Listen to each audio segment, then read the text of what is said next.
Hello, everyone, and welcome to this stream, a behind-the-scenes peek at Ambition, a Minuet in Power.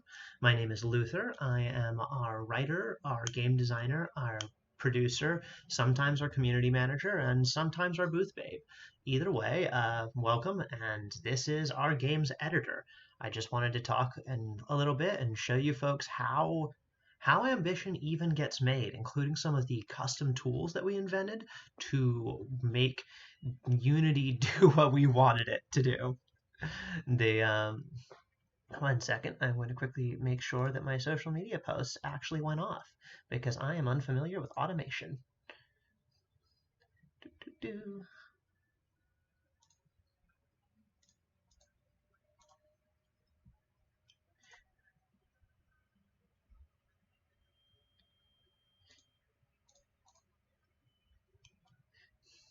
All right, yes, it works. Thank God. I mean, yes, no, extremely smooth. This is a well-running operation that's not entirely fueled by coffee at this point. So, in this little episode that we shall call Let's Make an Incident, we can talk a little bit about Ambition, a Minuet in Power, and how it works as far as, well, incidents go. The incidents is the name for the scenes that we have in the game where like choose your own adventure story like segments happen. So let's just demonstrate what one of those is before we really dive into making one. Give it a second while it builds. There we are. So in this the game actually opens with one almost immediately, which is Events Prologue.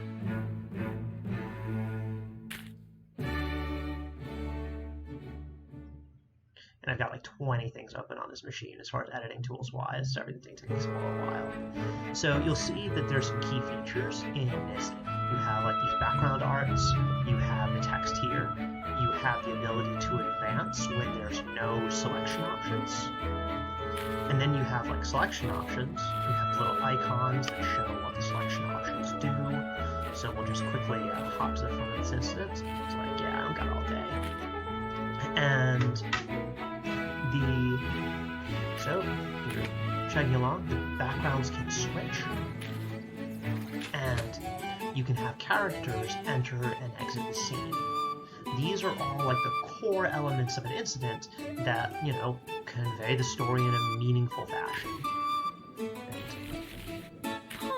And this will get the player into a party sequence, which is like, a core loop of the game. Are in this party map, and you kind of pick who to talk to, things like that. But now that we've got that going, let's get more down to, as I like to say, how the sausage gets made. So, and by the way, if anyone has any questions whatsoever, drop them in the chat, and I will do my best to pay attention to them, specifically the Steam chat on our thing. I know there's some people watching, I think, via our Discord. But, let's get into, well, where the incidents happen. So let's just imagine for a moment that we need to, well, here's our file structure down here, by the way. So in the resources section, under resources, incidents, they're all subdivided into their various types and where they appear in the game. And we want an incident that happens at a party. And we'll do a party for the crown. So we want to create incident, and we'll call this one, we'll just give it a quick name, and we'll change this later. We'll call it Crown Party Repeatable. All right, now that we have Crown Party Repeatable, we have like the basic elements of this incident. Like, does it happen on a particular date? It does not. And like Crown Party Repeatable is just a file name. That's not like the name that appears in the game. So let's just call it, we'll say, Royal Intrigue. That's a good name for now. We can always change that later. The game audio is a tad bit louder than me, Maggie. All right, cool, good to know. I will I'll drop the desktop audio a touch. Here we are, and I'll also put on some pleasing background music, which is I have John's soundtrack, and it's really, really nice. So, and I'll also try to speak up a little bit. I'll admit I am one of the world's slowest risers. It's like 11 a.m. for me, and I'm still waking up. It's pathetic. So so right now, let's think about some other key things for the Crown Party repeatable. When does it happen? It can only happen at Crown parties, so we select this tool right here. And what chapters can it take place in? Let's just say it can take place in chapters 1, 2, and 3 of the game. The prologue's kind of already spoken for, so we don't we don't need to add stuff there. I'm going to add one more requirement, which is requirements have to be met before an incident shows up in a party. So in this particular case, Elizabeth is Elizabeth Viggy Lebrun. She is the main romance option that's associated with the crown. So with that in mind, we have to make sure that she isn't sort of overshadowed by any of these incidents. So what we need is, the way that's going to work is we have a variable that we made called character. It basically measures, has the player met this character yet? And so if that's the case, we need to make it so that character Elizabeth Viggy Lebrun in camel case right here, she has to have been met before this incident can show up. This helps push her intro incident to the front of the line, so to speak, so the player is more likely to run into her as opposed to having to wade through tons and tons of unrelated random incidents. Because romance options are one of the best parts of the game. I love all of their stories, and I think it's kind of important to make sure that they're front and center. So now that we have the basic framework stuff attached, oh yeah, and we have to make sure that because it's repeatable, this one doesn't have to happen just once. It's not a one-shot, and it's in the correct folder. We'll get to the description later. So we got the back. We know that all crown incidents have a particular background. That's the parlor background. Background parlor. And I'll just bring out the parlor background so people know what that looks like, because it is quite pretty. So funnily enough, this background right here, the parlor background, is one of the few backgrounds in the entire game. Fantastic, Maggie. That's great to hear audio-wise. But so the parlor background is one of the few backgrounds in the entire game that was actually drawn by our art director, Alexandria. Alexandria did and by the way, it's freaking gorgeous. I'm not allowed to swear on this stream. I am so sorry. I'm going to do my best. But this thing is gorgeous. It has era paintings in the background. You have this super over decorated style, the salon style that was indicative of the era, and you'll notice it has some slightly different line quality when compared to the rest of the backgrounds, which are done by Dennis Bolser. And Dennis's work is just spectacular. I love it so much. I love this one too, clearly, but I just gushed over it. But they are different, and it's interesting to appreciate them differently. Okay, so we know that repeatable crown has to happen with that particular. And by the way, I'm just searching through the files. There are so many files in this game that it's faster to use the search function than it is to use the use the actual hierarchy. So we've got the parlor background, and we've got we're gonna want something here. We're just gonna skeleton this out, is what I call it, which is that you just write in all the main story beats, and you write in the main story beats, and you fill in the actual good text afterward. This is our outline, is the best way to put it. So you're here at a crown party and looking for someone to talk to. So with this, we're going to need the crown party music. So that starts on this particular moment. So we'll need a crown party master selected. This is the Fmod events. We want some ambient SFX. So this is an indoor party. This is going to be, I'm going to say, a small party sound effect moment.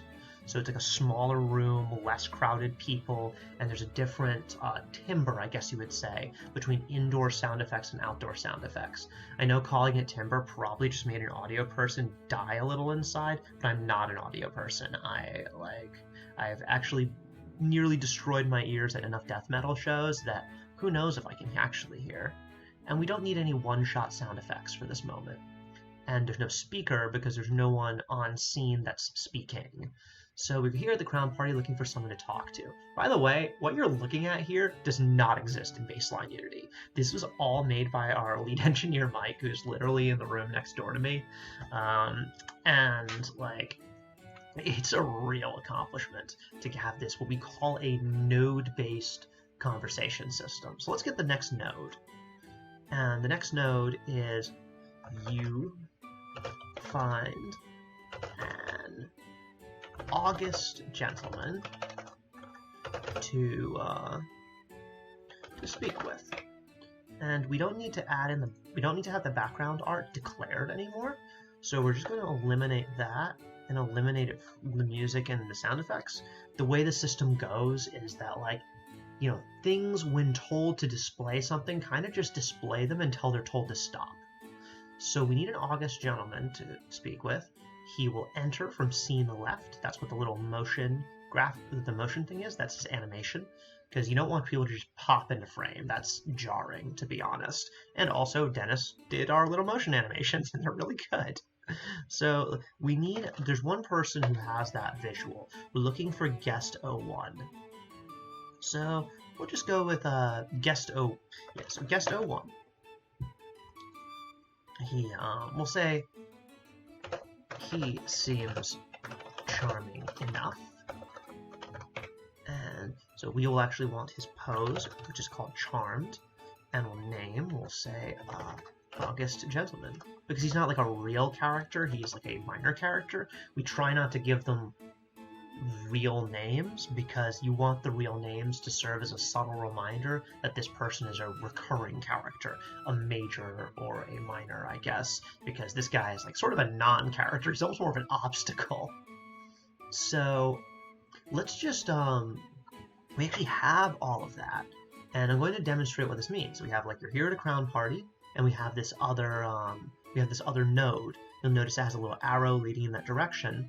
And you'll notice that when we click on the arrow, there's we could write text in here, and we could put even requirements or flags, which are the little icons that appear on the side. We could have those, they're not necessary right now. So we're just going to test this, and you can see what that actually does. I'm going to stop the audio here, otherwise we're going to have, actually, you can just mute the audio for the game. One of the many nice tools in Unity is that you can just run the game without the audio going automatically. And I love our sound, I love it so much, but when you've been working on a game 12 hours a day for around 3 years, you don't want to listen to it. It's just like your ears can't take it anymore. Part of the human condition, I suppose. So okay, now that we have that, I can open the terminal, which is, this will not be available in the final version. This is entirely for the for testing and just getting things done. So we'll have incident, and we'll go repeatable crown. And this is just this testing tool. Oh god, what did I do? Oh wait, or is it crown party repeatable? No, that's... Alright, so crown party repeatable. Bam. Thank you, Viper. I appreciate your forgiveness. Okay, so you'll see that we have this, and you'll notice that something's missing. You'll notice that, like, hey, where's the text? The guy came in. Oh man, we have our August gentleman. He looks so charming. But you'll notice there's no text.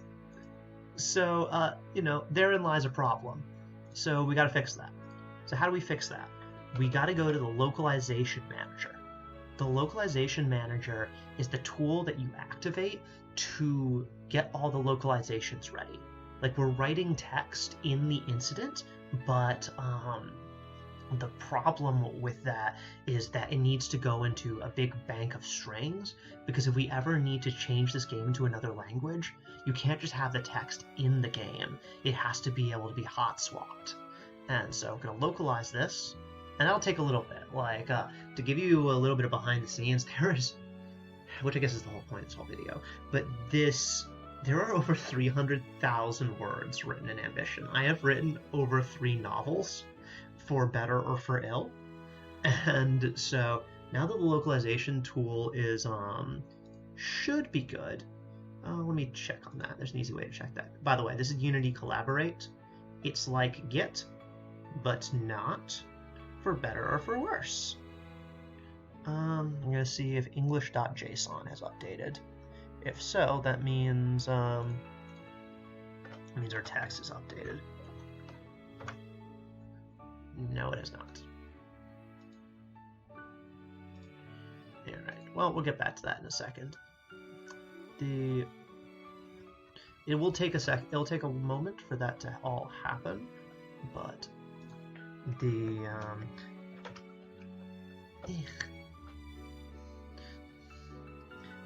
welcome to the extremely exciting world of working in games. I mean, there's nothing else I'd rather be doing, to be honest. But it can be a fun job. It can still also be a job. Okay, let me get that inspector open. So we'll say he seems charming enough. We'll say he doesn't need to be entering the scene anymore because he's already in the scene. Otherwise, he'll do this weird thing where he's like, it looks super goofy. You don't want to do it. Ah, yes. Thank you, Trader Joe's. So he's like, I have an intro.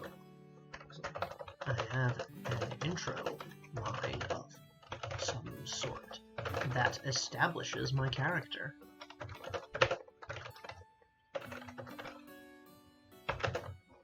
It also hints at why I might have some sort of valuable secret. You see, this is A+ dialogue, as you can see. I am not going to say I'm like the Hemingway of our generation, but maybe like the Thoreau of our generation. I could settle with being the Thoreau of the 2020s. Yeah, that'll work out for me, surely.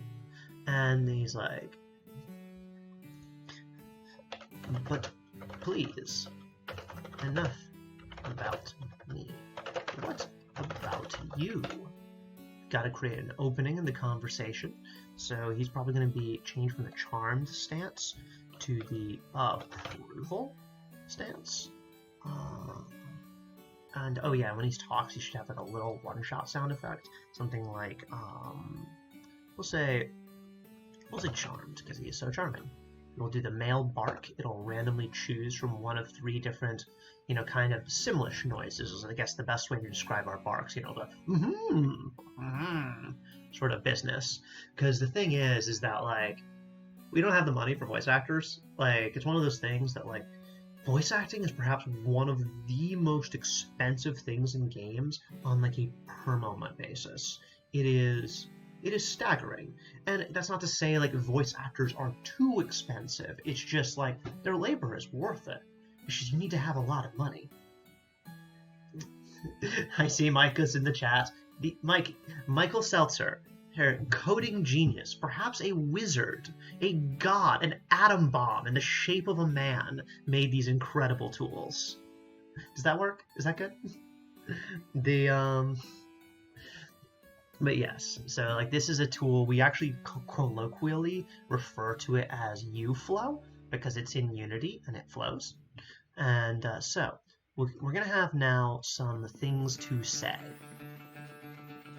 Oh yeah, this is coming up on the audio. This is Fatima's theme, and it's one of my absolute favorite. It is a cover of French-style music using Moroccan instruments. And I just think that's really cool. It helps show off the dressmaker's like heritage, as she's sort of a child of two cultures. Like her parents are ethnically Moroccan, but she grew up in Paris. I just thought it was a cool way to explain. So yeah, we have the. So we want something. We want something that's like a medium level credibility check. And we want something that's a medium level peril check. So we'll want those. So we'll say, I convince you to give me secrets. And we have on this one, for peril, I archly threaten you to give me secrets. And this one is waffle answer, meaning like who knows what's gonna happen. You're not risking anything explicitly, which means that like, you know, the game should encourage risk. So like you can have something like this, but who knows what it's actually gonna do. And we might actually make this one random. We'll get to that in a moment. So another random little piece of housekeeping is for credibility. I need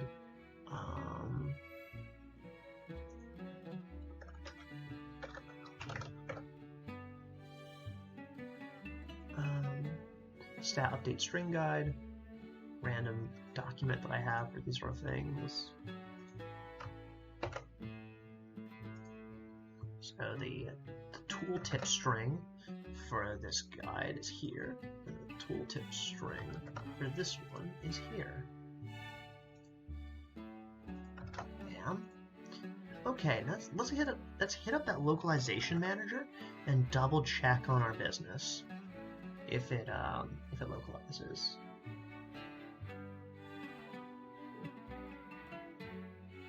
And yes, Viper, that is totally correct. That is the oud, which is like actually a wonderful instrument. It is like, I'm going to sound super provincial when I say it feels halfway between like a guitar and between like a guitar or a lute and a banjo, but it is a beautiful noise. Okay, let's see if we've got something with English updated. Oh, hey, that's John. What up?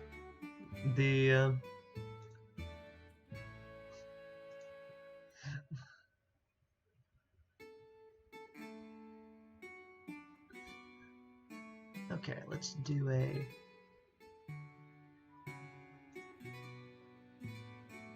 Let's see what we can do. Now that we're going into test, incident,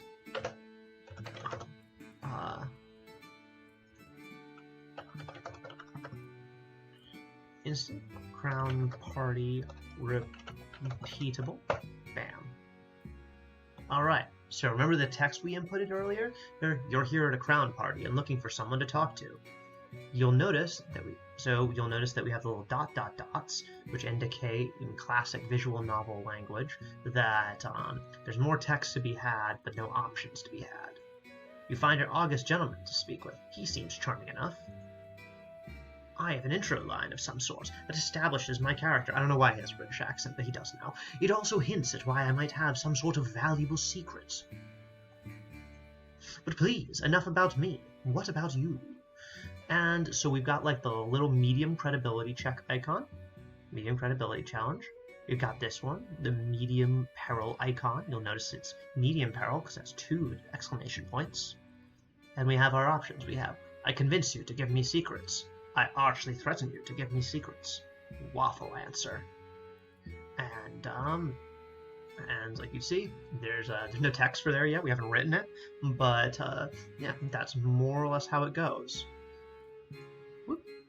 Let's hop back in there. You'll notice that like the way incidents end is there's no it does make him feel English with the red coat. Thank you. But you'll notice that there's nothing that explicitly ends an incident. Like we've got this one here that's like blue that helps you know that that's the beginning of an incident. But we've got nothing here that's like red that tells you that's the end. That's because we don't need anything for that. It's just this UFlow system that Mike made implicitly understands that like when there's nothing to say past a point, it just ends. It's, you know, about as logical as can be. It's the ending of a page. Part of this comes down to this, part of this also keeps coming back around to the fact that, like, I don't know if you spend that much, if anyone watching this spends that much time on narrative games Twitter. But a common thing that shows up is people saying, like, man, visual novels are, compared to most other game genres, kind of simple. Why is it so hard to make one? Like in Unity or something like that. Like, why is it such a struggle to get these massive amounts of text in the right place at the right time and things like that? And like that was a big challenge that led to the creation of UFlow. Maggie, we do what we can. So with that in mind, we've got our bits here. So we want to have a credibility check, and I'll show you how credibility checks actually work. So we've got like, I convince you to give me secrets, and a credibility check is checking your credibility stat, and it's checking against with a random roll plus a particular number. And so we've got our, you know, credibility check might not work out. You might like try to convince someone and they say, you know, go screw yourself. So he is like, we'll say we got to have our stalling, where he's considering whether or not he can be convinced. Convince me. And also, we want to just a weird little visual novel tip. Whenever the player makes a statement and it elicits a reaction from a character, that character should always have a voice bark of some sort. It helps create the illusion that you're in an actual conversation. It's like, it's a weird hill to die on, I know, but it actually really, really works, and you can see it at work with a bunch of games. I often point to visual novels like Dream Daddy, a dad dating simulator, and to Aviary Attorney. They're two of my favorites. And they always make that use of that trick, and it's very useful. So you gotta get that credibility check to happen. So this is the XOR option. This is like sort of determining it has to choose one of these things, and which one is it gonna be? And it's doing so without the player's input per se.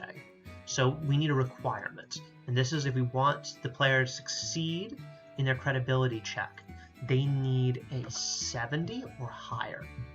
And I will I'll write this up in a document just so you can see it visually, like how credibility checks actually work. Welcome to my extremely messy Google Docs. The heading, title, please title text. Credibility check equals current credibility stat plus D100. So basically, whenever you're making a credibility check in the game, dude, Dream Daddy is super wholesome. I will ride or die for Craig, and also I am like, my girlfriend at the time walked in on me playing Dream Daddy, and I looked super duper tense, and she's like, what's going on? And I was like, my daughter just got into her preferred art school, early admission, potential scholarship, and now she's lagging in her studies. This is killing me right now. I got invested because I care. God damn it.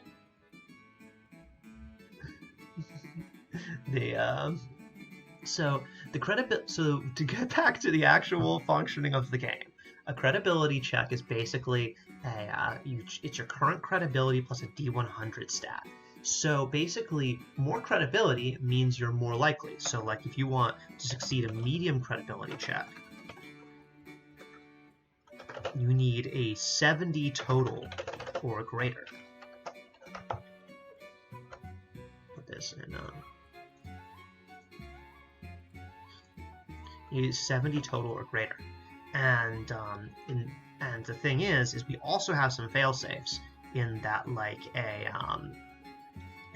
95 plus always succeeds, and 5 and below always fails, because there should be some layer of risk whenever you're doing these things. And so,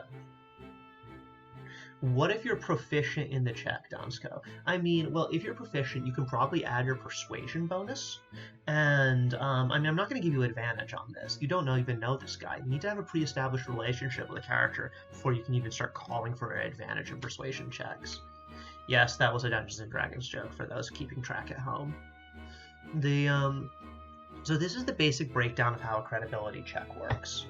And now that we have that established, we can go into credibility. It's going to make the credibility check.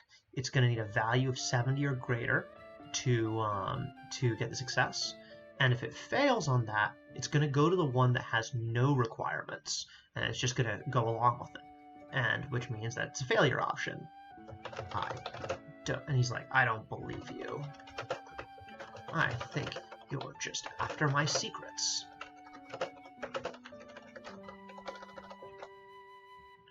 And of course, failure in that kind of situation, that's going to damage your credibility by a decent amount. We're going to say you have lost, I'm going to say, a decent amount of credibility. And you have gained a little peril.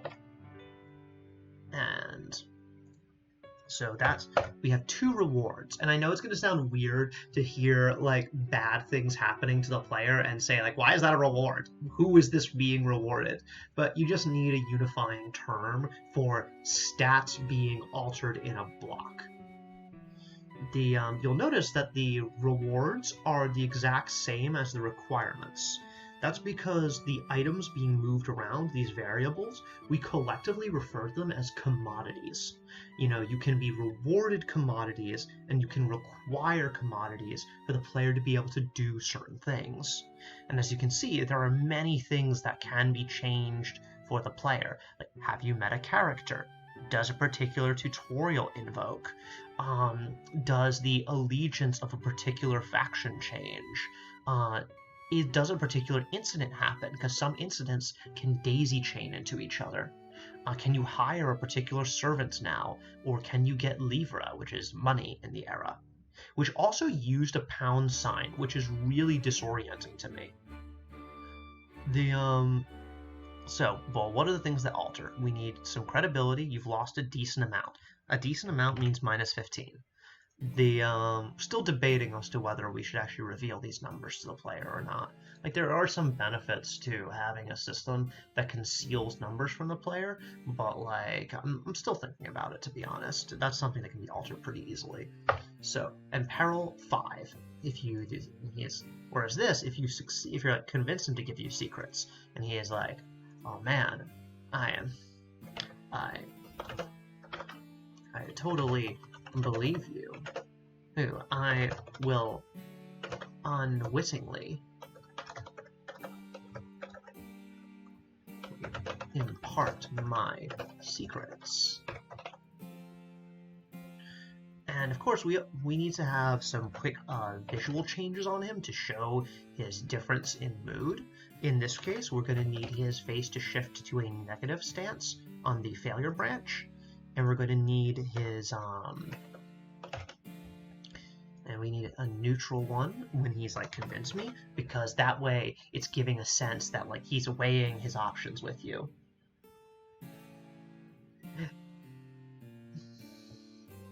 And Maggie, yes, you're absolutely right. The numbers will always be in the code. They'll always be there. It's just whether or not we want to make it visible to the player at all times. Because sometimes if you show too many numbers on the screen at once, it can get really daunting or confusing. Like, I don't know if you've ever played Dark Souls, but Yeah, I don't know if you played Dark Souls before, but like, remember the first time you ever opened the stat menu in Dark Souls, and it's just like 40 stats. Like, it's preposterous. There are 40 stats. All of these numbers that don't mean anything to you when you're first starting out the game. Hell, they won't mean anything for the first 4 hours. But like, it's overwhelming, it's confusing, and you just don't know what to do with it.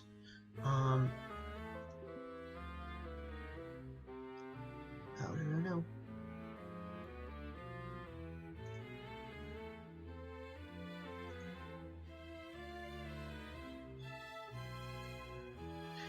We seem to be having a minor internet issue. I'm going to try and stop streaming. I'm going to try start streaming again and see if that helps.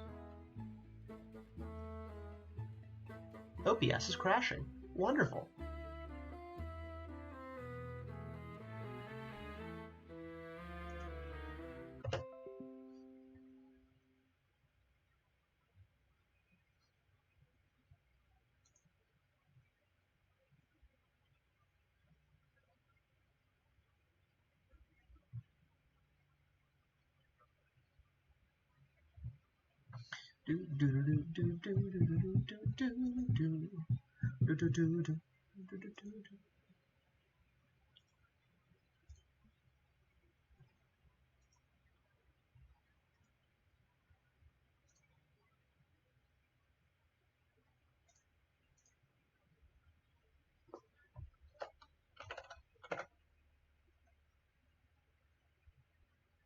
Facebook just worked.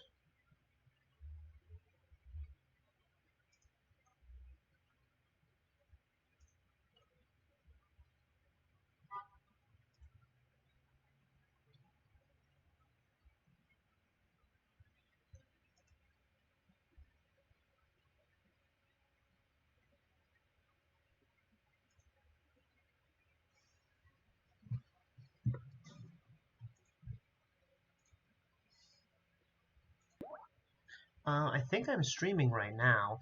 I'm just sorry, having some issues connecting with Steam.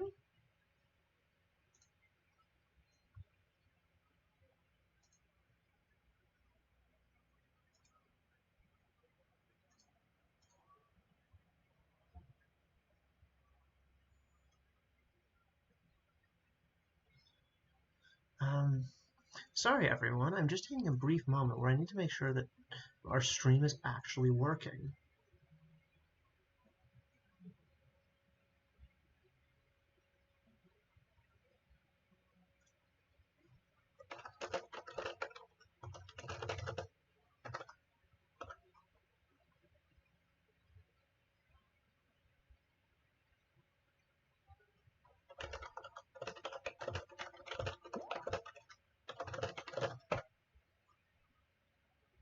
Stream is up, stream is up. Okay, cool. I don't know what that technical glitch was, but we're just gonna keep going with it. All right. Sorry about that technical difficulty, folks. I'll be honest, I have not done much in the way of streaming before, and it gives me a huge level of respect for people who make a career out of this, because not only is it exhausting, it is also like actually way more technically difficult than you would think. So we got to the waffle answer. I'm gonna go waffle answer. And we got to have it randomly choose between two options. So we want to have it like, we're just going to have it flip a coin. So it's like greater than 50, because it's always checking on a D100. And it'll be like, positive results. And negative result. And we got to have our quick stall moment here. We're like, waffle answer. But the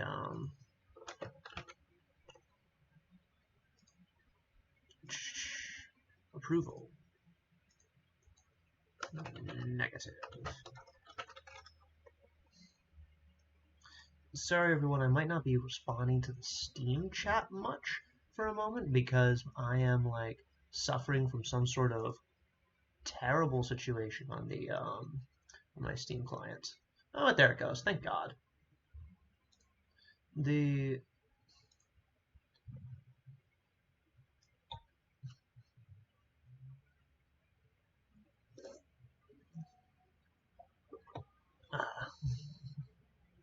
yes. Sorry about that.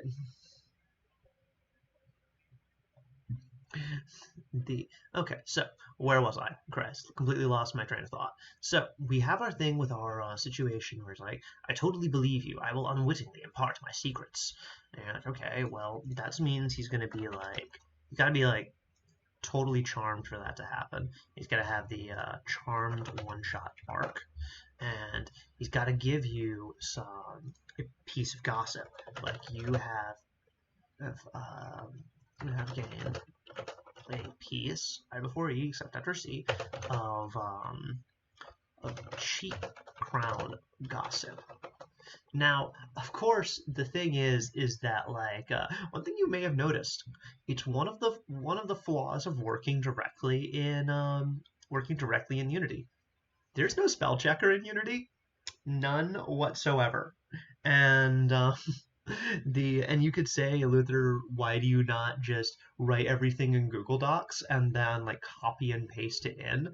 And I would say one of the problems is it's actually quite difficult to write something in a linear documentation when it is not being implemented linearly. I wrote the entire prologue of the game in linear documentation, like in Google Docs, and it takes forever and it's really confusing, to be honest. It's way less legible than you would think it would be. So right now we need a cheap crown gossip is being rewarded. It has a gossip type item or type commodity. Its ID is the faction, which is the crown, and its value is 0. There are 3 ranks of gossip. You have cheap, shocking, and outrageous. Cheap being the lowest tier. It is so. This is a kind of a not special event. This is like a thing that's being used. We're going to say as a filler moment. The music. I'm going to return to that. It's Pierre's theme. I'm gonna let you know that like something totally honest and legit is happening, which is perfect for this moment. So you've this is a this is a value 0 gossip, still worth money, but it's not great. And this event is this incident is sort of supposed to be there as a filler moment that can act as a piece of lowered action.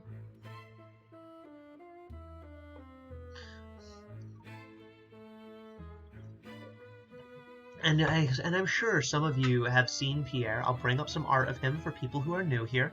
But the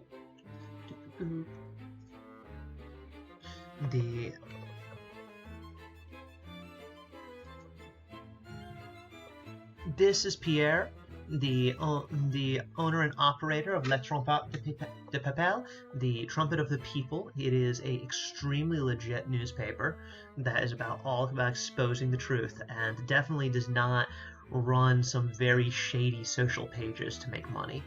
And by the way, in case any of you haven't noticed if you're playing the game, Pierre is basically one extended joke about the producers, which is one of my favorite musicals. But I have toyed with on many occasions that like on the idea of making Pierre a secret romance option. He is it would be absolutely lovely. As for adding the soundtrack to Spotify, we don't have a plan for it yet, but it's definitely something we'd be willing to consider. We just need to like get things set up with Spotify. I know we're probably going to have something on Bandcamp, and we will have some physical OSTs for sale that will have some extras left over from the Kickstarter campaign. I just love the idea of like the player like having this super weird and shady romantic relationship with Pierre and just fleeing a burning Paris on a ship full of money. It just feels like the greatest possible ending. Like super difficult to get, but like, okay, well, if John says that we're gonna do something on Spotify, then yes, we can do it. And don't worry, Doms. I will definitely make sure that you get a copy. Yes, we will. You know, I am a big believer. Like, I don't know much about business. I'll be honest. I went to art school, but if it was not obvious, but I do believe in giving people every single opportunity to buy our stuff. Like, it just feels like a good idea, because like, why would we? Like, I don't want. We're not important enough to have. We're not important enough to have, like, you know, exclusivity deals on storefronts. So we're just gonna make it so it's super convenient for people to buy things.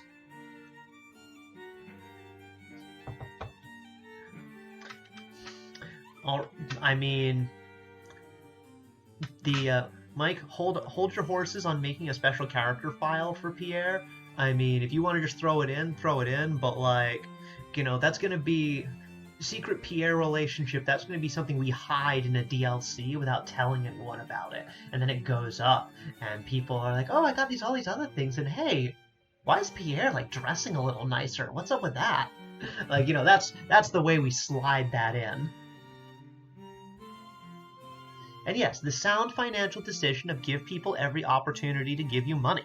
Like, you know, that is, I'm not sure if that's like 5D chess capitalism, but it's what I know.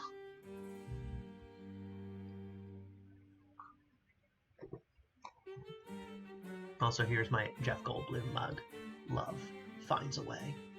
But so anyway, you've got a piece of cheap crown gossip, and now we've got to have a moment where, like, you know, there still needs to be a denouement here, where it is like, where he's like totally unaware that you've finished bilking him, and he is like, ah, what a lovely and totally not suspicious conversation we're having here. And then, you know, we can switch to narrator text, which is no speaker, and it's like,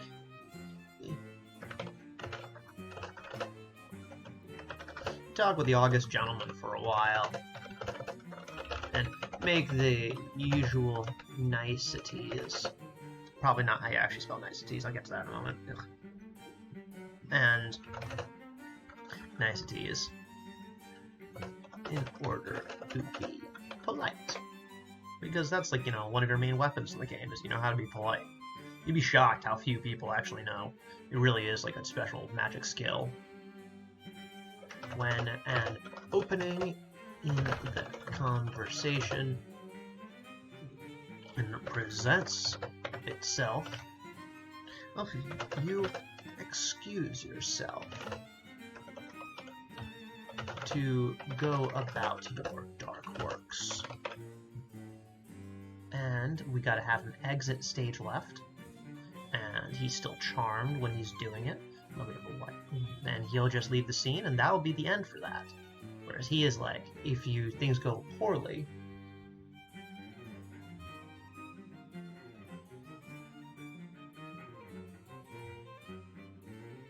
oh, hey, thanks, Maggie. I hope that Mike saw that one. Yeah, our custom tool is pretty slick. It's one of those things where we thought about, like, man, is this something that we, like, is so nice that we want to maybe, like, make it available to other people in the future for, like, you know, money, I guess. And it's almost there. Like, I don't know if anyone spent much time working in a game with an admin tool, but like, admin tools are, like, usually really rough things. Like, you have to, it only works because you know how it works sort of business. They're not user friendly. So, like, it would take some time for us to make this user friendly, but, like, hey, maybe there's value in that. Who knows? Alright, so, like, if you go down the negative path, you know, convince me, and I believe you. I just think you're after my secrets, and you lose some stats, and that's bad. And you've got he's got to have, like, a negative voice one-shot. He's like, male bark negative. And male bark negative, it actually sounds like a pretty good indie band. But so you have this, you have the stat loss, and now, unlike with this one, the player's lost something. You don't want he's put out now visually. Like, I am very put out about this. But so with that, he doesn't need to have a denouement, because you actually want it to be a little jarring when he leaves. Like, he just, like, wham, out of scene, because, like, that conveys that he's not even going to attempt to be nice to you. He's just going. And so with that in mind, so he storms off, and you kind of look like a dink. That's a good point, Guga. Like, you know, I definitely, one of the things I've loved about tools and like Unity and Unreal coming out in like the last few years is that it really has like democratized the process of making games, because, like, you know, it wasn't that long ago where if you wanted to make a game, you were like starting with OpenGL as your baseline, and that, like, okay, yes, there are people who can make an engine starting with OpenGL as a baseline. Mike's one of them. But, like, that's a really rare skill set, especially if you're, like, an indie studio starting out, and it's like, all right, we've got, like, a recently graduated English major, someone who loves video game stats and learned how to manipulate them, like, in a like text tool somewhere, and someone who kind of knows how to draw. Like, you know, you're still missing the most vital and difficult to find person, which is a very capable engineer willing to work for small money. And, like, you know, by democratizing these tools, that doesn't eliminate pressure on teams by any means whatsoever, but it certainly reduces it. Yeah, and Guga, you get it. Engine dev is super mean. It's like one of those things of, like,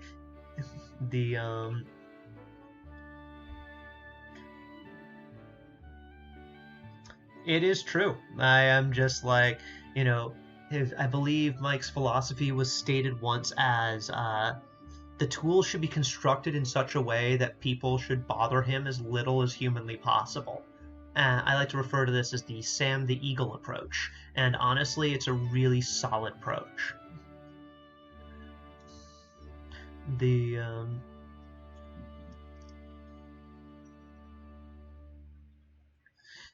All right, so we have the credibility branch of this. You know, look at it; it's pretty short, but you can see how long this takes. So I archly threaten you to give me secrets. He's got to be like, he's against this. He is shocked by this, so we need the male bark gasp. And he is like, but you dare to threaten me, a man of my position? Okay, so you dare to threaten me, a man of my position. The thing about peril choices and ambition is that, the way peril is structured is when you explicitly know that you're going into a conversation and you're going to get peril when you make that choice, it should always give you what you want. You can, in theory, bulldoze your way through most problems. But the problem with doing that is that you can't do that forever. It will come back to haunt you. Yvette is a sharp person, but she's not a powerful person, not explicitly. So first off, you gain the peril, and if your peril bar fills up to 100, then bad stuff happens to you. So we're like, hey, peril 100. Or no, not peril 100. Christ on cracker, not happening. But you've gained a decent amount of peril. So 15 out of 100, not small for making small talk at a party. You have gained a decent amount of peril. So you gain a decent amount of peril. It's going to be that 15. It hits you up, and then it's like, but fine. My position also means that I can't allow any possible damage to my honorable reputation. Because, of course, a system a culture that has its system based on the word of a gentleman is absolute and unimpeachable comes with some drawbacks. Sure, everyone believes what you say when you take it at first blush, but if you are proved to have negative, damaged, or sullied reputation, the results are devastating because, you know, the dam has been breached, so to speak.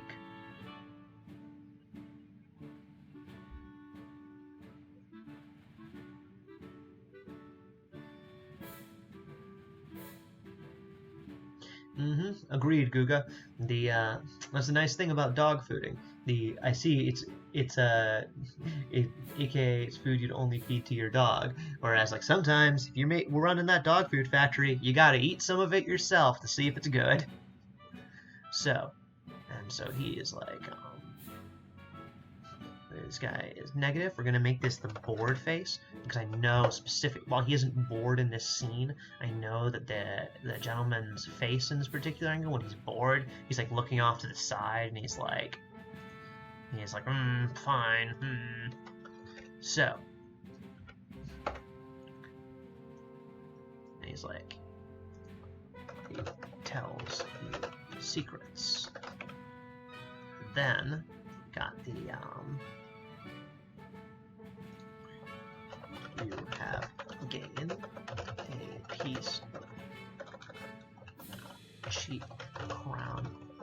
Gain a piece of cheap crown gossip.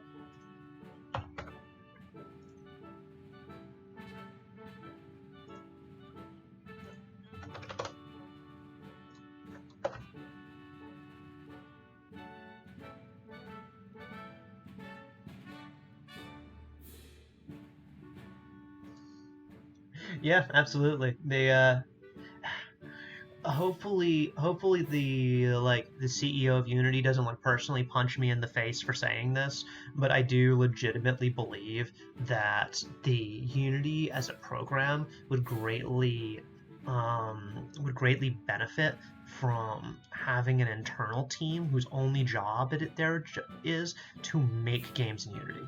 If they just made small games in Unity, like a little thing that came out like once a year or something like that, I feel like Unity would benefit as a program because they would be engaging in dog fooding, and it would be really good for their team because they would get like there are certain features like the fact that Unity took so long to allow nesting prefabs is ridiculous, and like that was such a widely requested feature that like I don't know what's up with that. Either way, like I said, hopefully the CEO does not watch my stream and get super mad at me or something. But I think it's something useful. But alright, so you've gained a piece of crown gossip. Now, of course, from a story flow perspective, you've just threatened a dude to tell you something. He's like, you know, he's giving you the apparel, he's giving you the piece of crown gossip, and then he's got to leave pretty suddenly, but like he can't be dismissive of you because you clearly have some relationship of power over him. So he's going to be something like,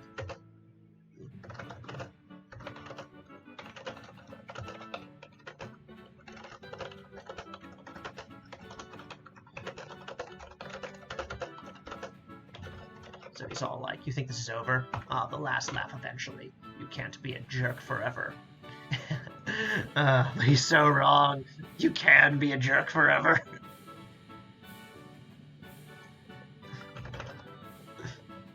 And then he leaves. He leaves, and you are left to your own nefarious devices. Alright.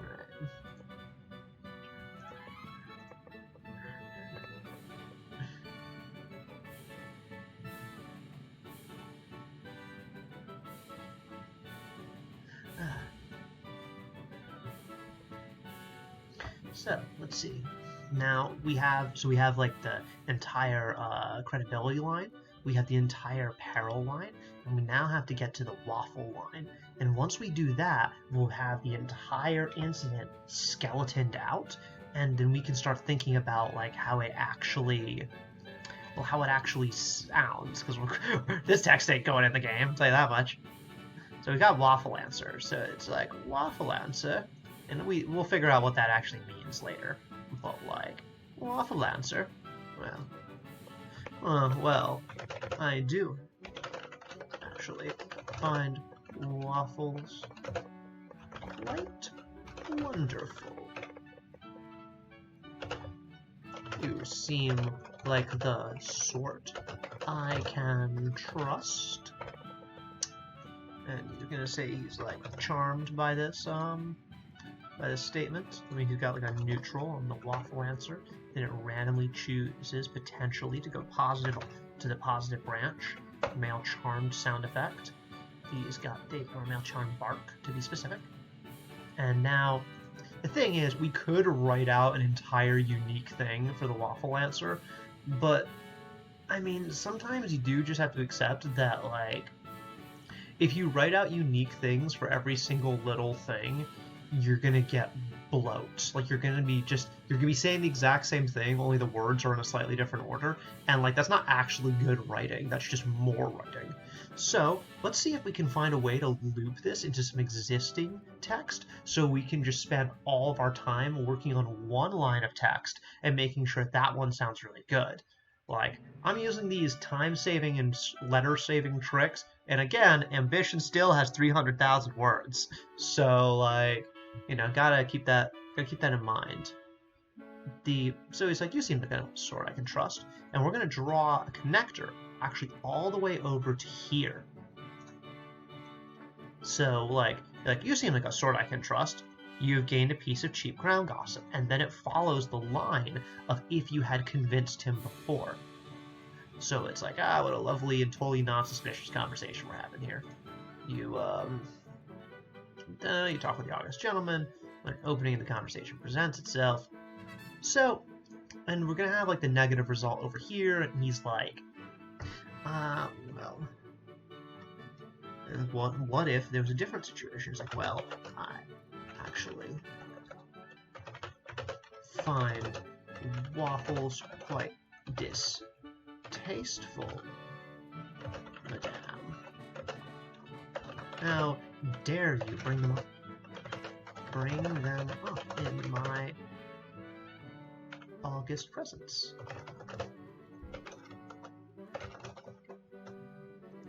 And then he brings that up into the negative answer, where you lose your credibility and you gain your little peril, and he storms off. You kind of look like a dink. Now, so the thing is, though, so I'm looking through this right now, and now that we have the entire thing laid out and it all works in theory, we're gonna get some things where like. We're going to do some quick checks on the whole business. One of them, you can't allow any loops. Is that, like, you can't have anything that loops back in on itself, because I don't know if you've done this thing where you played a BioWare game. Like, I love Mass Effect. I really love Mass Effect, and I'm super excited for the Legendary Edition to come out. Renegade Femshep all the way. But the thing is that you'll sometimes find yourself in these conversations that just like you're trapped. You don't know how to get the way out. I just want to leave and go sell my stuff to a merchant. Leave me alone, random guy on the street, because like there has loops and you don't find the way out. Every conversation in Ambition cannot loop. So you quickly just go through and you're like, okay, this line da da da da da da da. It takes a straight line out. This one da da da da da da da. Da, da, da, da. Okay, all of these, there's no loops, there's no portion where you could do something goofy like, I'm just going to throw something up there, like you could do this, where the player could potentially go as I'm just making stupid mouth sounds on a stream in front of so many people. It is totally possible to make an incident with an infinite loop. We just don't want to do it. So, that's one of those things. So that's more art than science. So with this, we have the entire thing set up, and now we're just following, before we write the good text, the logic chain of the event. Is like, the player has to look at this have this conversation and feel like they've had a logical exchange with another human being, you know? And like, so like, I'm trying to think of the best way to describe this. Okay, so you convince him and he gives you the secrets, and like, because he doesn't know what's going on, that makes sense. Or he finds you out and he's like, go screw yourself. And like, that makes sense. You go to the peril one, he's like, you threaten me, a man in my position, but he acquiesces to your demands.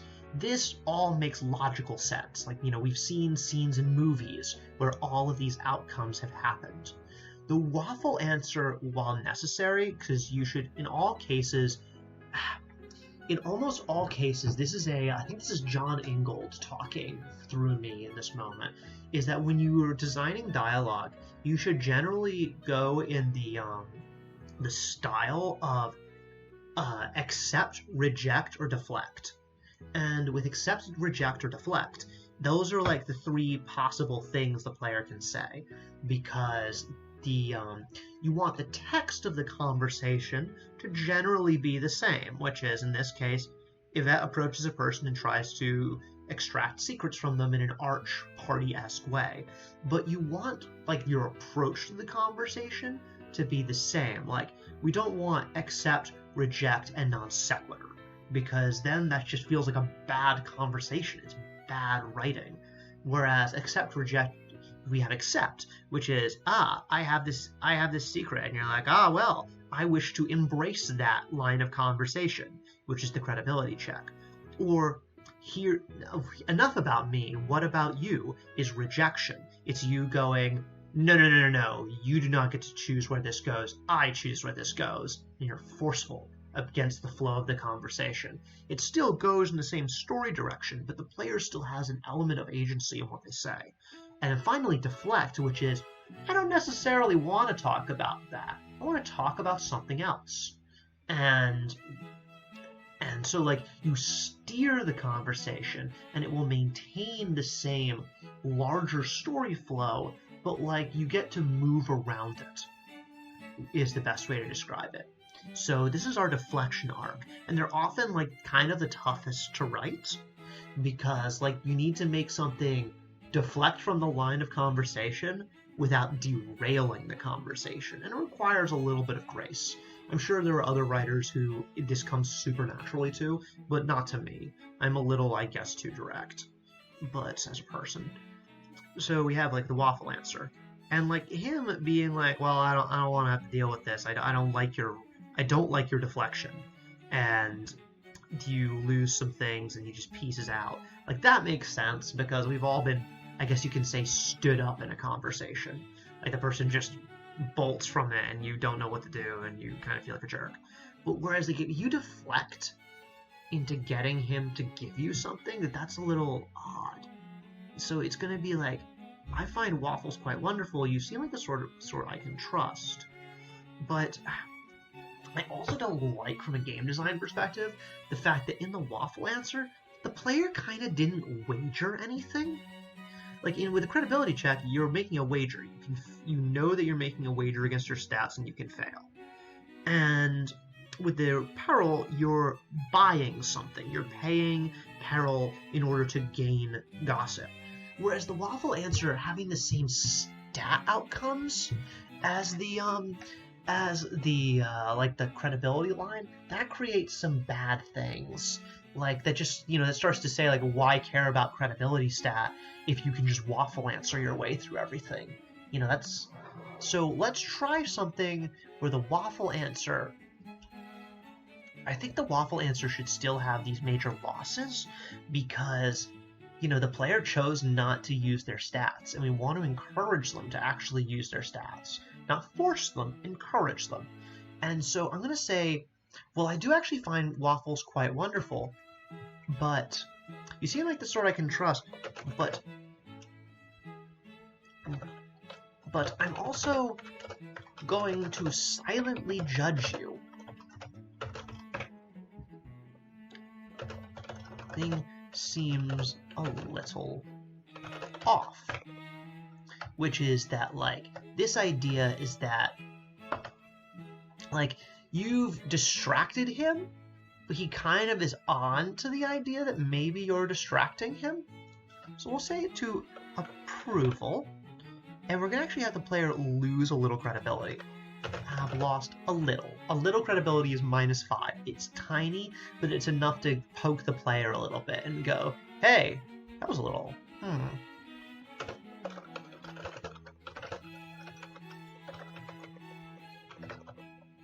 You've lost a little credibility, so he's approving of you, but he's not charmed. So approval. We're gonna change that to the approval, or to the positive bark. Not charmed, but it's good. You know, not thrilling, but nice. And the, oh god, am I just revealed how old I am when I made that reference?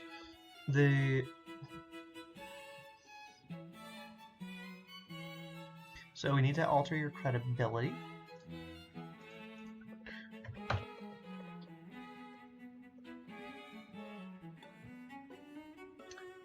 Oh my god.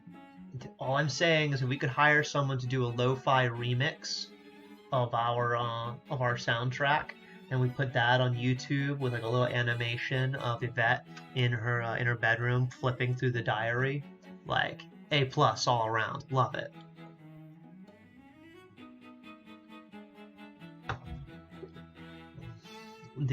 Okay, so we've lost a little credibility, and we want the player to still gain a piece of gossip.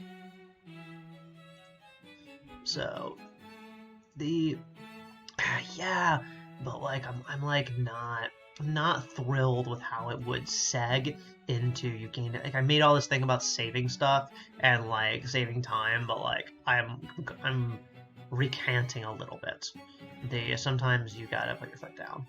And so he's like approving, and still he talks to you nonetheless. Your stat change,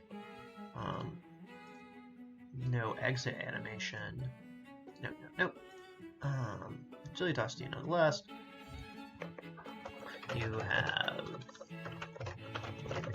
a piece of cheap gossip, and then it's like,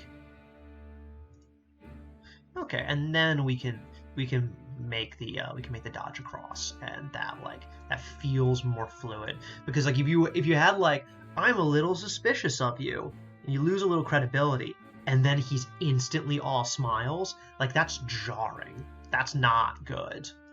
So whereas this, it's like you talk with him a while, and then he's just like totally not. And we'll change his approval, this from charm to approval, because you don't want someone. It's just the way the facial expressions flow. People don't, you don't get to the peak of a conversation, and then afterwards people get even smilier. You have like the peak, people are at their most smiley, and then it kind of flows out as their energy sort of leaves the conversation.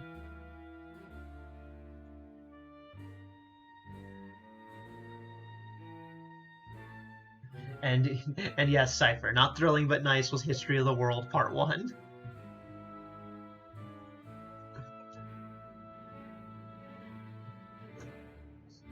A movie that there was a good point in my life where I'm pretty sure I knew that entire film back to front. Okay, we need a piece of crown gossip. And have I spelled the word peace correctly? I before E, except after C. Oh my god. Okay, so we need the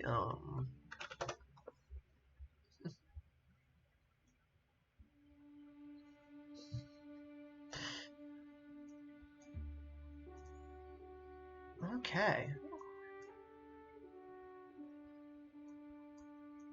Okay. So we've got the entire thing. We have an entire finished skeleton for a relatively simple incident. When this is all done, and like we've actually gotten a good flow going here, I'll tab away to some other incidents to show you what the rest of the game can look like. So we're gonna go back to repeatable. And here's what we got. We got the localization manager going. That'll be there in a second. Let's actually let's see if we can crack this baby open. And don't take that phrase out of context. Oh, but let's crack this thing open, and let's see how it goes. Let's see. Game. No, we don't need to load the game. We can just start a new game and hit this incident. Crown party repeatable. A royal, which is a royal intrigue. You're here at a crown party, looking for someone to talk to.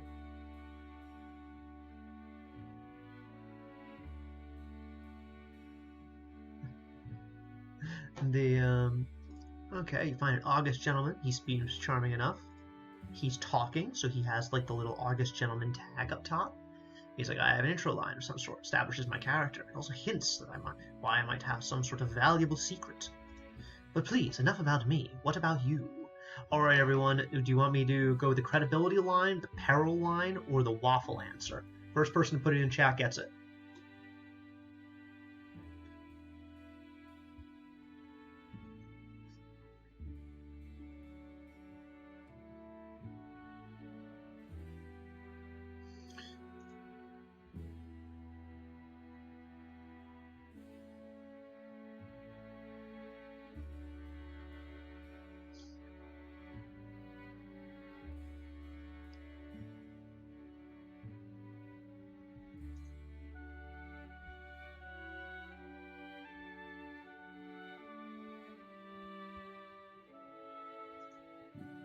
Waffles, man, the waffles have it, everyone.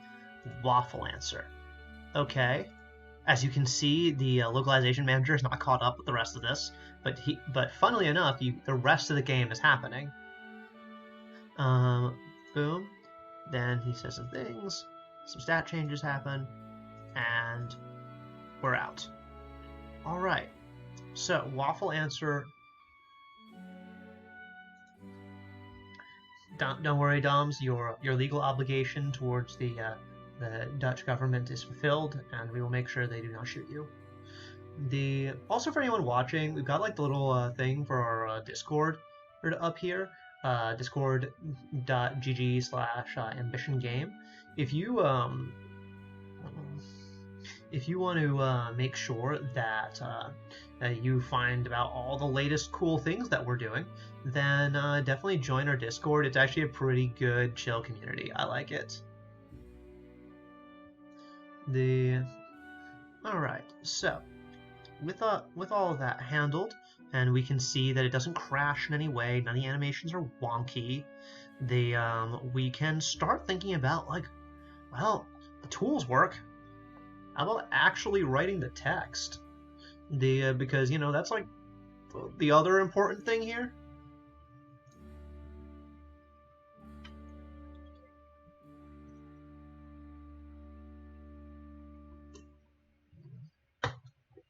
Alright. You're here at a crown party and looking for someone to talk to.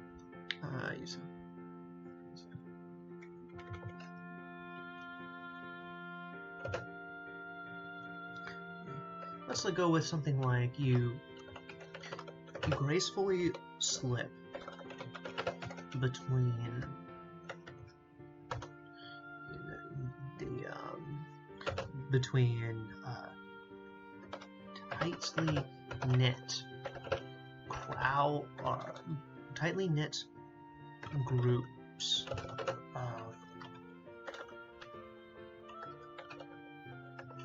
tightly knit groups of craft that almost offensive in the not loudness,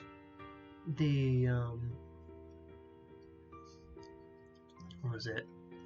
Yeah, not in the loudness, in the power. We're gonna go power of their refinery. We'll come back to that. I'm definitely not okay with that word yet. Power of their refinery.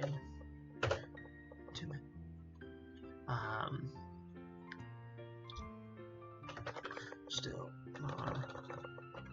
you can't really find, and can't really find an opening in any particular circle to join. So we're establishing the scene. We've got the we've got that little issue that, like, I think we've all faced at a party, where you're just, gregariousness isn't the word. I'm basically saying that, like, the way people dressed, especially the aristocracy, it was like super big and colorful and loud, and it was a way of proclaiming their status. But, like, you know, it's, you know, when you see all of it together in one place, it can be almost overwhelming. And so you gracefully slip between tightly knit groups of aristocrats, almost offensive in the power, in the combined power of their finery. I'll come back to that line, I don't like it. But right, let's keep moving. You can't really find an opening. You struggle to find an opening in any particular circle. Too many unfamiliar faces.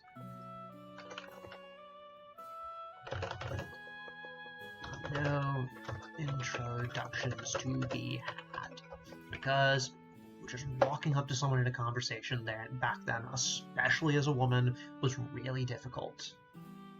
Garishness. Yes, garish. Also offensive in the combined garish power of their finery. Yes. Fuck yes. Sorry, I am not supposed to be swearing on this stream. There's this whole thing where people keep telling me that I'm supposed to go on a stream, and they're like, Luther, you just need to be yourself. And I'm like, are you sure? Are you sure that's actually what you want? Because I don't think you know what you're asking for. Okay, I'm good. All right. So, you spot an August gentleman in a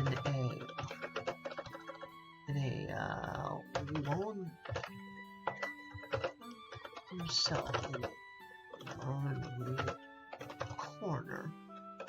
He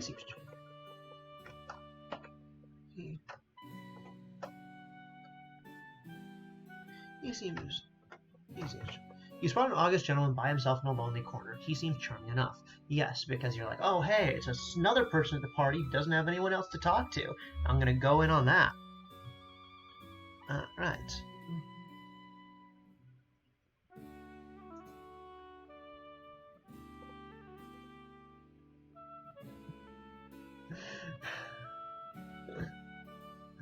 You know, the self. Acting. You need to be yourself. Yeah, but what if yourself sucks? Be a different self. Alright. So I have an intro line of some sort. So, I mean, it's, we'll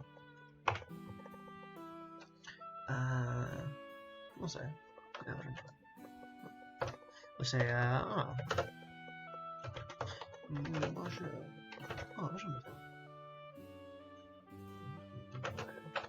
Are you feeling a touch out of place as well? Measurement down. Are you feeling a touch out of place as well? Okay, so we're gotta put the French in the italics text so it's more clear that it's a different language. Are you feeling a touch out of place as well? Establishes why he's willing to talk to you, because he doesn't seem to know anyone either. So that's his intro line of some sort, and we want to establish his character a little bit better then, though. So we're probably going to say something like, why does he not know anyone? And I like the idea that he's not actually from Paris. That's, you know, was common. You had aristocracy spread all over the place, and they traveled all the time to, like, make their appearances, which were a big part of their, I guess you call it, a career for the nobility. Is like, are you feeling a touch out of place as well? I've only been in Paris for a few days, and I'm in Paris for a few days. and I've only been in Paris for a few days, and this to make any strong inroads. Quickly double checking to make sure that is how you spell inroads, because English is a crime scene of a language, as much as I love it. Yep, that's how you do inroads. Strong inroads with the other titled persons here. The other titled persons here. I want to establish these as a valuable secret, but honestly, this feels like this needs another beat in order to, like, really... This needs another beat to flow. Like, if he just says it all in one line, it's just going to feel forced. I don't like that. So we're going to have him... We're going to give him a segment. Because, you know, it's, like, the game's got a lot of text, but at the same time, the... game's got a lot of text, but at the same time, like, you gotta have a... Like, you've gotta have the whole thing where... Or the... Like, there's a pause. It's sort of like you need to have a comma or a period, except in visual novels, there's, like, having something wait to go to another pane. It's like having multiple panes in a comic book where something waits, and it's like statement, blank shot of a character thinking, reply, to imply that it's, like, you know, a difficult moment or statement, even though the text, you theoretically could convey it in text, but you need the visual. So he has introduced who he is and why he's alone, and now is the time for him to use, maybe he could switch from charmed to bored, and we'll even give him a little bored sound effect to, and him talking, give him a little bored sound effect to make it so that, like, it calls attention to the fact that this is kind of an, you know, this is an important line to look into. And he needs to have a, he has a charm when he talks to you.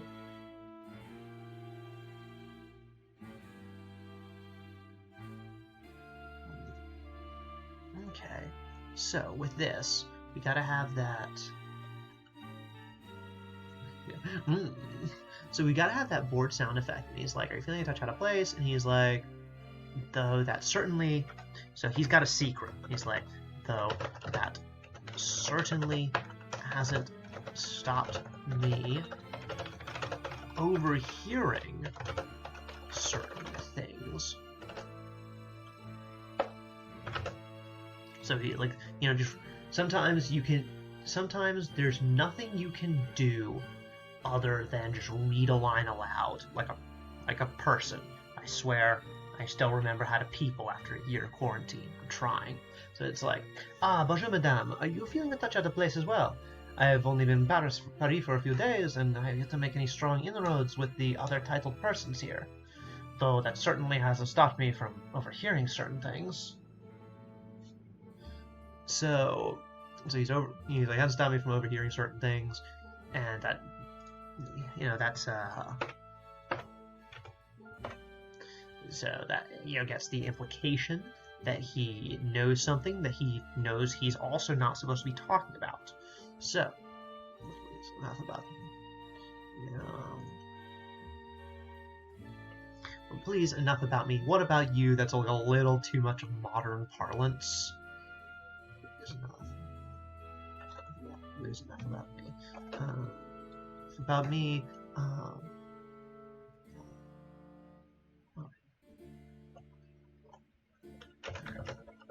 faring amidst all this. Why are you faring amidst all this?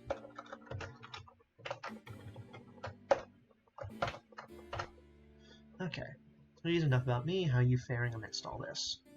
And okay, so how are you faring amidst all this? The nice thing about a line like that is it's really easy to branch off from that. Like when you're using, like, you know, if someone asks you a really specific question, you can, you are limited, very limited in your answers. Whereas if you throw at the player a line like, how are you faring amidst all this? You give them a big breadth of believable answers. And while the player could theoretically say anything, as long as you stick to your accept, reject, and deflect system, that will usually cover the player's general emotional variance for the situation. You know, maybe something about this guy pisses them off, and they're just like, they just want to nail him to the wall immediately. And whereas, like, you know, if the player's like, I actually kind of like this dude, I want to slide into this conversation, then that's what your accept line is for. So, and you know, as a creator, you can never know what the emotional state the player is going to be in and how they're going to be approaching a problem. It's a whole thing of like, no matter, even if you there's sometimes points where you need to give the player a choice, right? And you give them that choice, but you also need to know the fact that, like, while almost no one is going to pick the negative option, the option still needs to be there.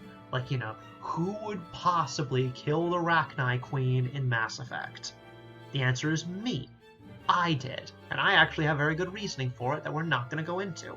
But, like, you know, a player cannot be good unless you give them the opportunity to choose evil. Because good without a choice is not good. It's just doing. You know, to paraphrase A Clockwork Orange. But, so, with that in mind, we've got to get into, like, you know, a player can't be nice unless there's an option for being mean. You know, so let's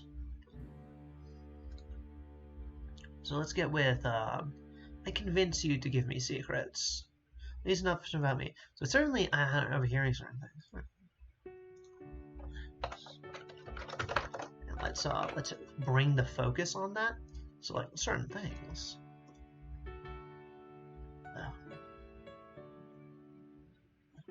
Certain things. Thinking of, like, okay, if you're accepting, you want to be entreating some sort of level of familiarity with him.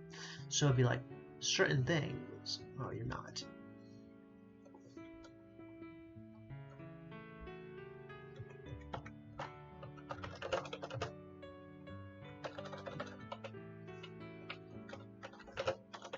Well, you're not alone in that.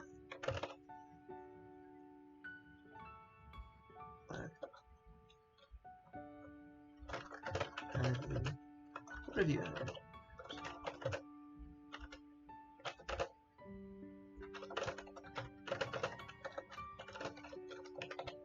Okay, so it's like, he's like, how are you feeling amidst all of that? You're like, you're not alone. How are you feeling? It's like, let's try with certain. Let's try certain things. What have you heard? What have you heard? Perhaps we've run across the same rumor. That's not last one. Doesn't require a question mark. What's up with that? Perhaps. This wake is going to be the absolute death of me. I love it though. Okay. So certain things. What have you heard? Perhaps we've run across the same rumor. Same rumor.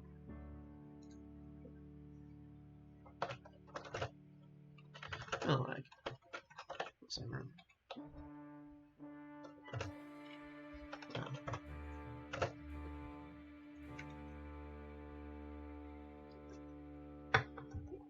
The same rumor. Well, you know, that way he's like thinking about it, where it's like, I archly. So certain things. What have you heard? Perhaps we run across the same rumor, or I archly threatened to give me secrets.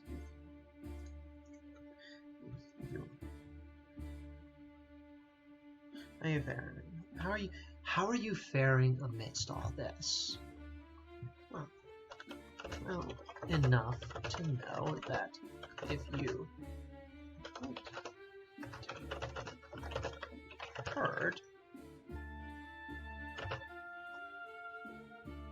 know that if you don't tell me what you've heard, I can make your life difficult indeed. So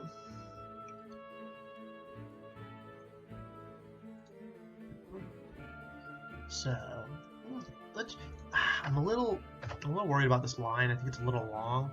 Gotta quickly just throw up the incident screen and check to see if it's too long.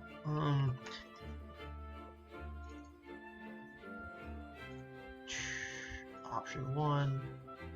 This is what the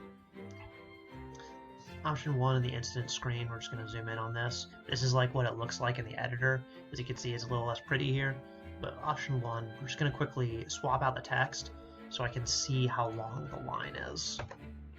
Yeah, like look at that huge overrun. I don't like that, not at all.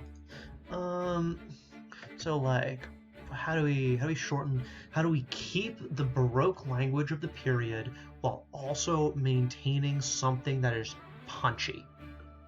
So, shorter.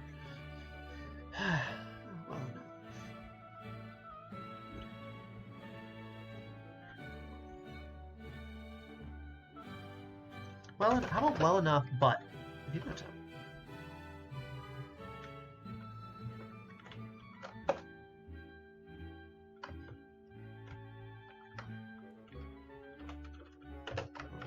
Let's just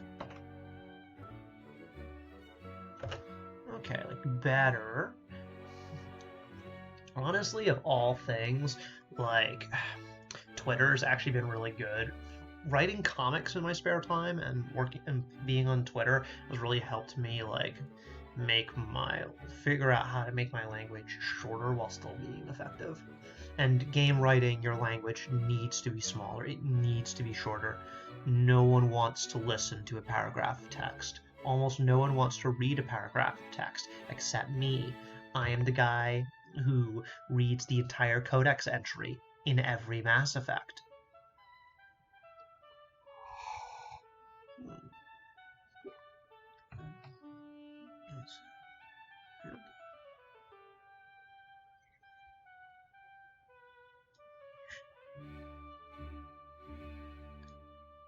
Let's just see. If you don't tell me what you've heard, I'll make your life difficult indeed. This is like the core of the statement, and this is the core of the statement. Now, how do we flavor this so it fits in the previous statement, or fits with like the previous flow of conversation? So it's like, if you don't tell me what you've heard, so like.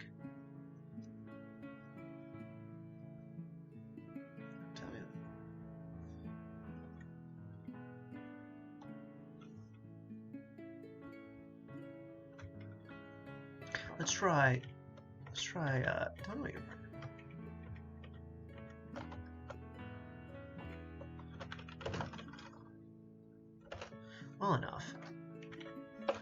Well enough, so we will be curt, a little rude. Tell me what you've heard, Rob.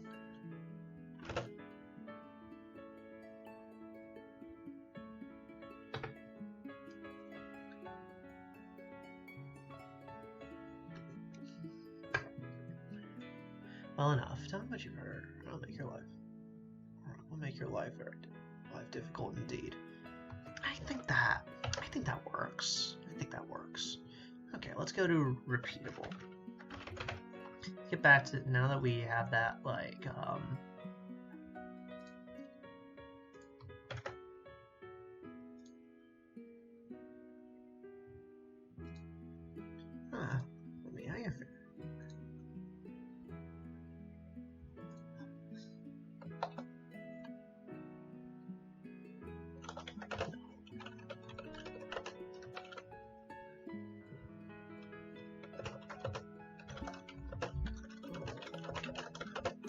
one more.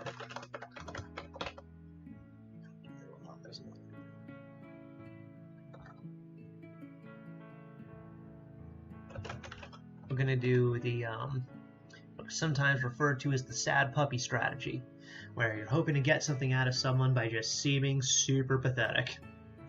And it is a strategy that is variable in quality.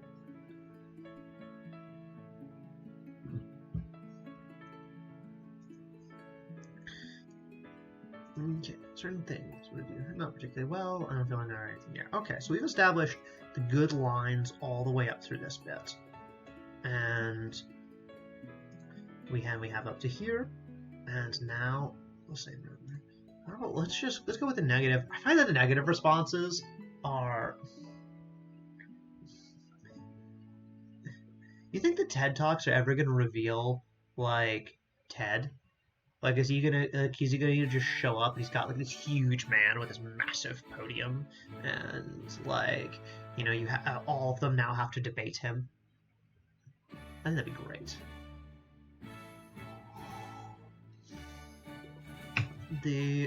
Okay. I don't believe you. I think you're just after my secrets. Same room.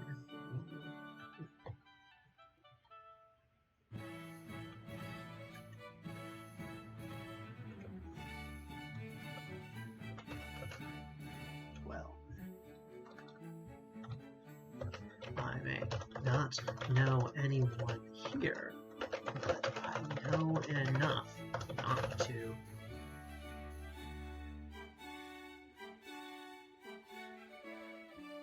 Lord Theodore talks. I may not know anyone here, but I know enough not to spread scurrilous rumors.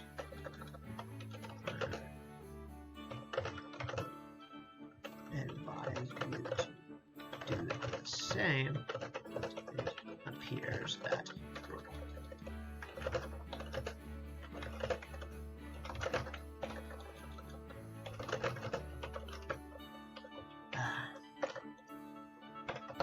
few things more satisfying than writing sick burns. Alright, make sure I spelled scurrilous correctly, and that I'm even using the word correctly.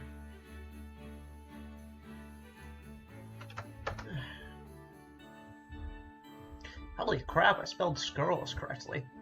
Which is amazing, because I can't even spell the word received correctly the first time. Yeah, alright, that's scurrilous attack. So, I may not know anyone here, but I know enough not to spread scurrilous rumors. I would advise you to do the same. It appears that you're quite beyond that already. Bam bam! And you lose some credibility, which is like, you know, after a statement like that, you can see why your credibility would be damaged, and you can see why, you know, the pressure would be on for gaining peril. And then he storms off, and he kind of looks like a dink. And I gotta find a way to zhuzh that text up.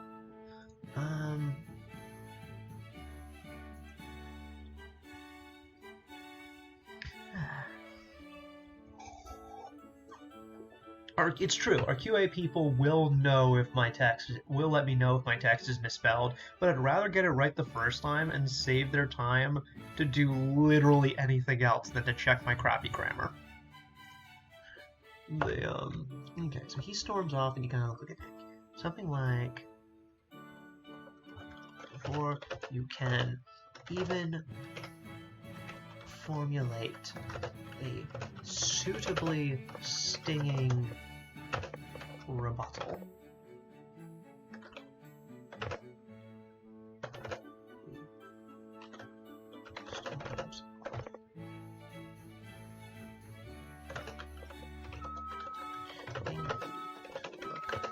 Quite the fool. Double checking spelling of rebuttal.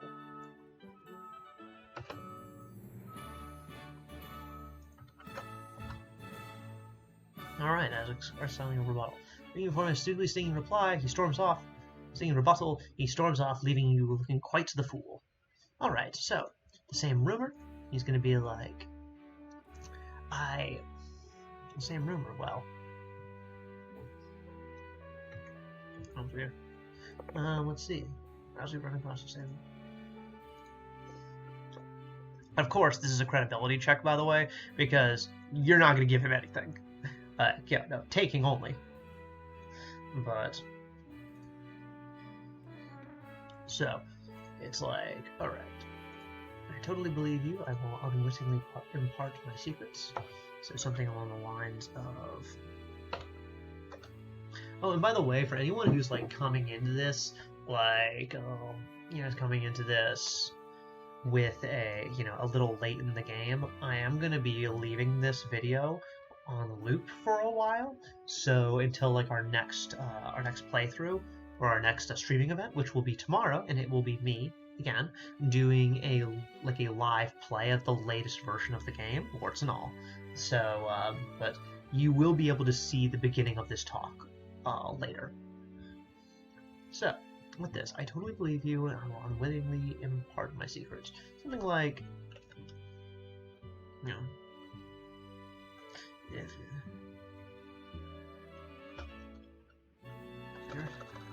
something like, for your sake, I hope you haven't. But I suppose you'll be the judge of. I suppose you'll be the judge of that. And we gotta have that ... And, it is just highly implied that he tells you something. And then, one's like, what a lovely and totally not suspicious conversation that we're having. And by the way, also everyone, if this is intriguing to you, if you are enjoying all of this and you just also want to get into the meat of the game, we have an updated demo that just went up a few hours ago, and I'm pretty psyched about it. I'm pretty loving it. So if you want to go out and just play the prologue of Ambition plus a little extra for yourself, that is available in below. And if, again, you want to join our Discord community, go to discord.gg/ambitiongame.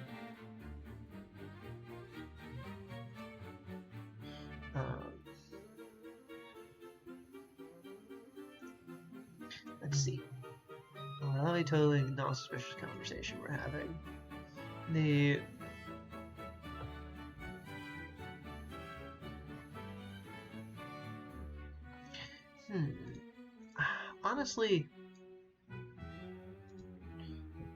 Honestly, I'm not. This beat is starting to feel unnecessary. Updated demo, I say indeed. And yes, Ludovico is absolutely wonderful. Some people ask, like Luther, how did you manage to write an awkward nerd so well? And I would say, that's the secret, Cap. I was always an awkward nerd. We're just gonna ditch that line and go directly here.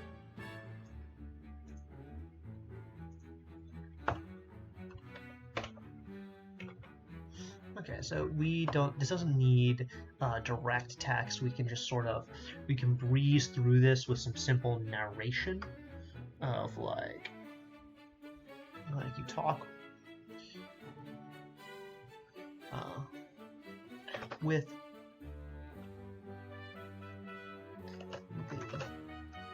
the rumor firmly planted in your memory.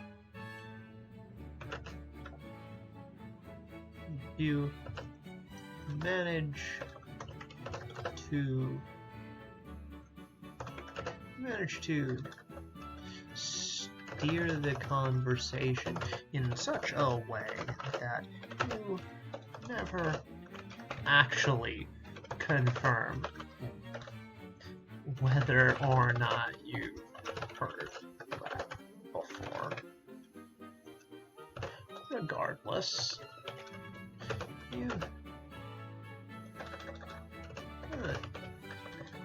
the two of you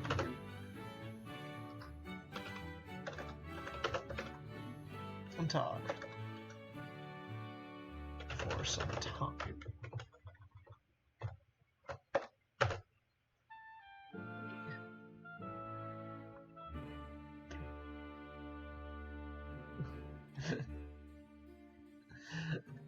So with the rumor firmly planted in your memory, you manage to steer the conversation in such a way that you never actually confirm whether or not you've heard it before. It should be it instead of that. See, this is exactly what the read aloud test is for. You've heard it before.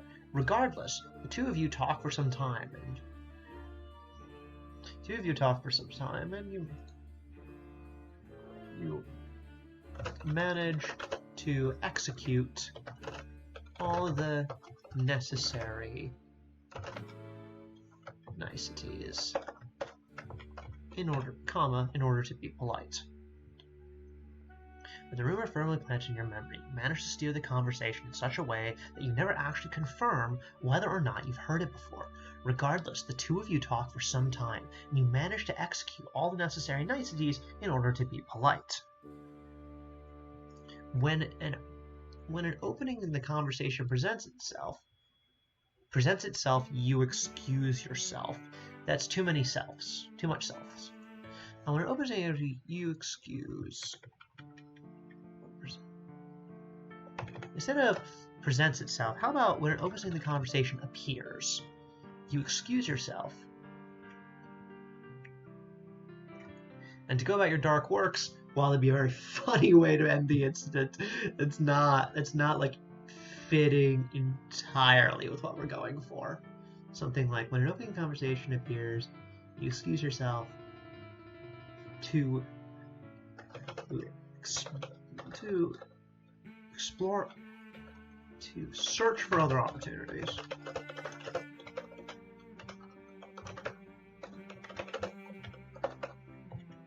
Is that how I spell opportunities? You slip away. I like slip away, actually. Yeah. When an did I use the word appropriate in the previous page? You use necessary. Good. When an appropriate opening in the conversation appears, you slip away to search for other opportunities. Sneaky snake. Let's make sure I got these words. Appropriate, correct.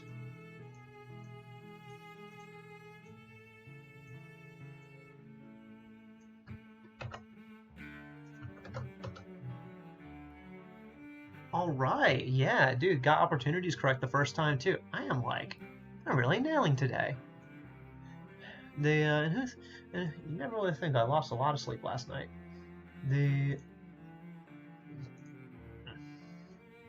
So, when the conversation appears, you slip away to search for other opportunities. All right, so we have the entire line of the credibility check done, and actually, because we seg into some of these other answers via the waffle answer, we've saved time by actually having written a segment of the waffle answer already.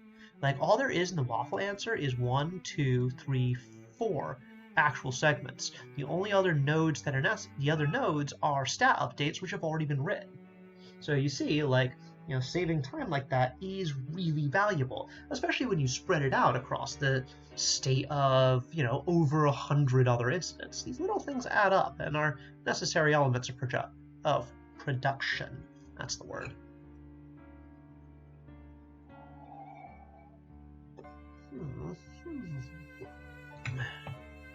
Say.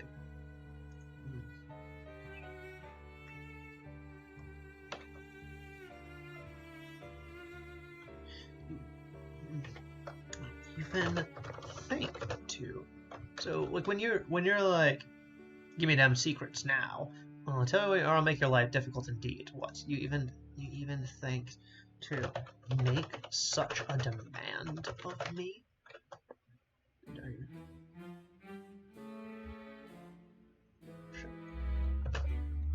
Surely you cannot be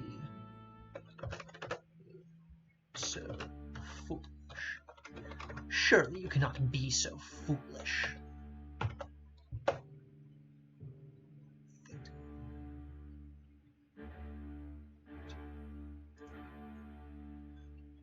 Do you not know who I am? Gotta really ham this one up. Surely you can't be so foolish. You've gained a decent amount of peril, because if you're gonna give 15 peril to someone, that statement's gotta sound like there's some oomph behind it.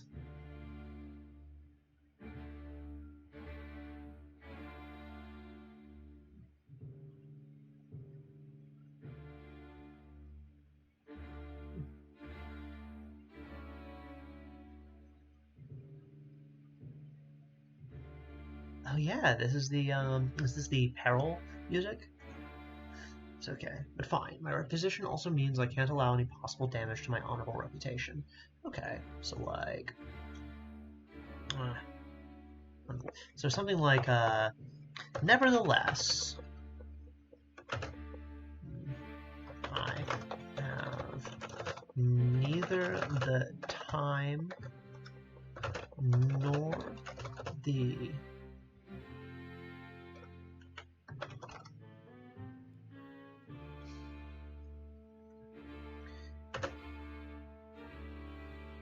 my favorite, someone's mentioning hamming it up is completely on point. My favorite passive-aggressive note I have ever seen in the period is, my favorite, like, passive-aggressive note is the period was, in modern emails, we say things like, hey, I'm just checking in, but have you done the thing that you already agreed to do like a week ago? And like, you know, you're trying to be very nice, but you're nudging people saying like, hey, we got shit to do. But moving on. But the what was it? The 18th century French equivalent of it is, I am honored to be writing to you for the 6th time concerning this matter. Which is just like, oh my god, there have been times I have been tempted to use that damn line. It's so good. Nevertheless, I mean that.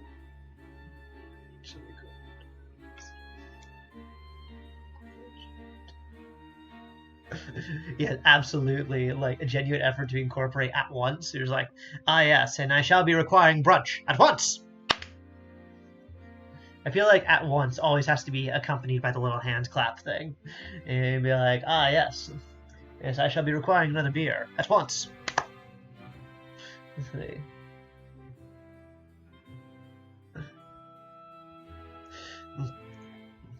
And the nice thing is, the pettier the thing is, the better. I need milk for these cookies. At once. You know. Nevertheless, I have neither the time nor the patience to engage in whatever petty battle you would bring my way. Whatever petty battle you wish to have it so much, then fine. Have it. Let's see if that line works with what you said before. Tell me what you've heard. If you should hear it so much. Fine. Battle. Nope. Nevertheless, I have neither the time nor the patience to engage in whatever petty battle you would bring my way. If you wish to hear it so much, then fine. And something like tells you secrets.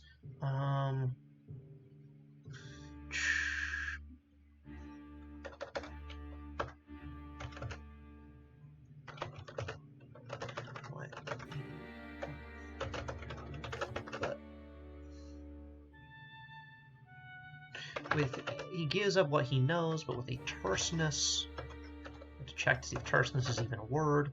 With a terseness shows he is clearly at the end of his patience.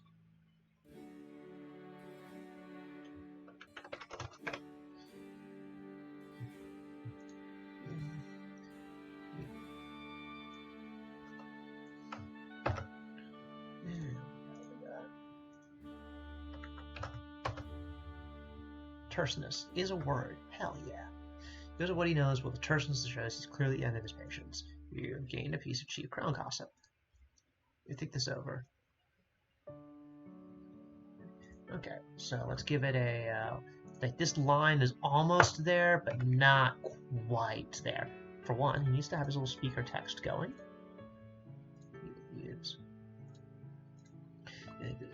You think this is over? I'll have the last laugh eventually. You can't be a jerk forever. Oh, but he's so wrong. He's so wrong. Okay, so you think this is something like, you think this is over, like...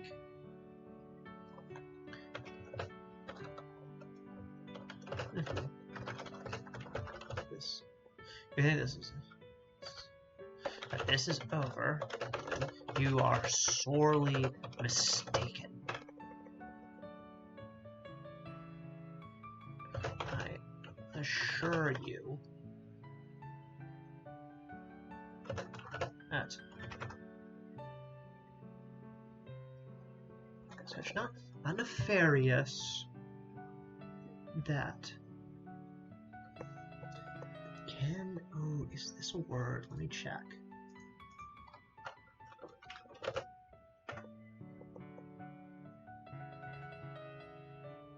Yes, you're sorely mistaken. I assure you that your viperous... Yes, it is a word. Viperous is a word. Your viperous ways shall come back to haunt you eventually. And if you think this is over, then you are sorely mistaken. I assure you that your viperous ways shall come back to haunt you eventually. With that, he leaves. And you smoothly slither away, because if you're going to call someone viperous, you should use some snake-like terminology afterwards to really, you know, hammer this metaphor home. With that, he leaves, and you smoothly slither away. What did we say in the other one? To search for other opportunities. Might as well just go with it. And you smoothly slither away. To search for other prey. Let's lean in on the fact that you were just a little predatory. Just but moments ago. And again with the snake imagery. Because, like, you know, you gotta keep with a theme. Okay, with that he leaves, and you smoothly slither away to search for other prey. Okay. Alright, we now have the peril, we now have the credibility, we have the entire intro segment fleshed out, and now we have the waffle answer, which is actually already mostly fleshed out. This is what I would consider a bones simple incident, but like this is pretty much the core of it, to be honest. Okay. I am almost out of coffee. Dagnabbit.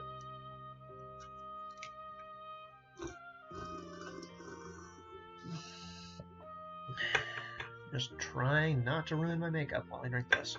The emphasis on trying. Okay. So, how am I faring? Well, not particularly well. It doesn't feel like I know anyone or anything here. Something like, really, you know absolutely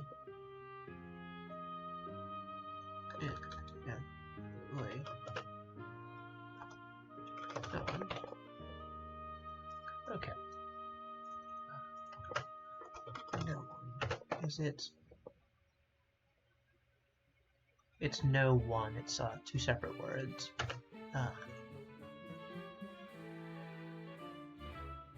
So really, you know absolutely no one.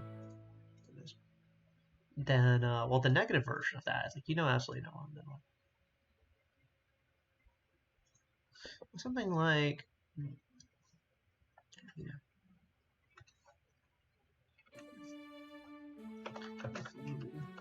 know, no one, and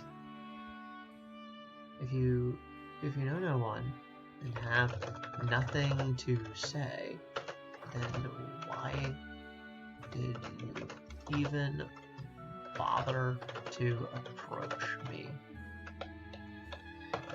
He asks with a surprising, because it's still kind of like, whoa, where'd that come from, dude? With a surprising that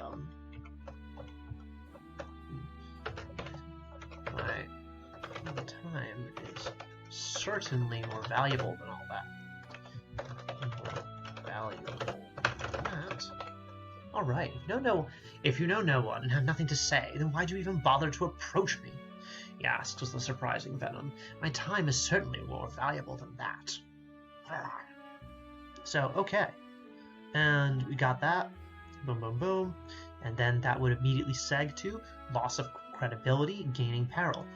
And he's insulted you, but it allows you to smoothly seg, so it allows you to smoothly seg into the line. Before you can even formulate a suitably stinging rebuttal, he storms off, leaving you looking quite the fool. Bam! Alright, that branch of the waffling moment is finished. We've just got 2 more to go, which is like, you're like, I can't do anything, and you're like, you're the kicked puppy right now, and hopefully, in the other version of the reality, he manages to find,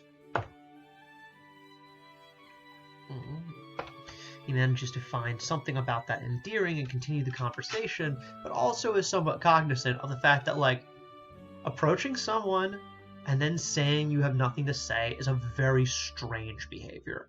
Like, why would someone do that? And so, like, this man is not a complete fool.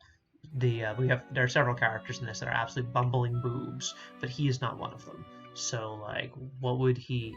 He has some level of cognizance over the fact that, like, that something's a little touch off. But so something like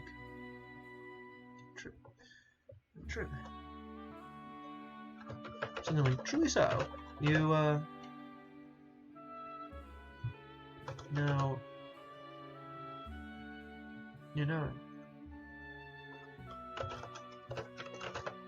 Let's see. No. Something like, how dreadful. Well. How dreadful.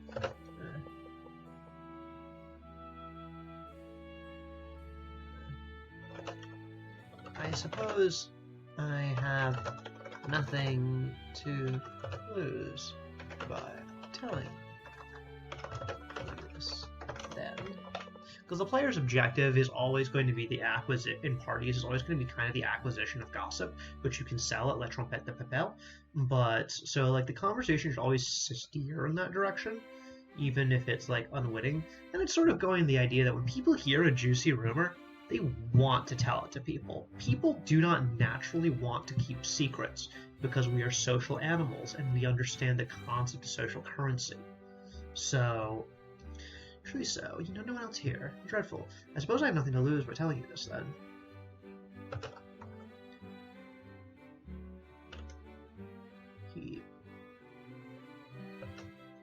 Well, but that doesn't sag into the lost credibility well. Dreadful. I guess I'll keep this line. I know. Keep this line.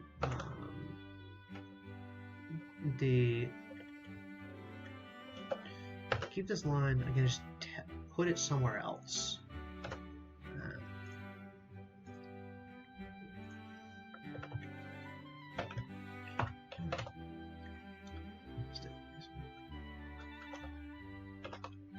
Still, I suppose I have nothing to lose by telling you this. Then.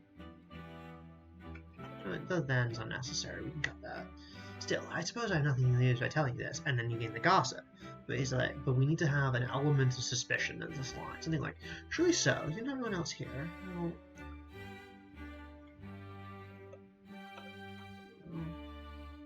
How dreadful.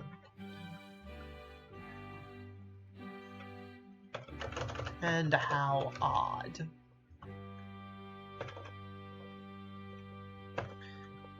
He says,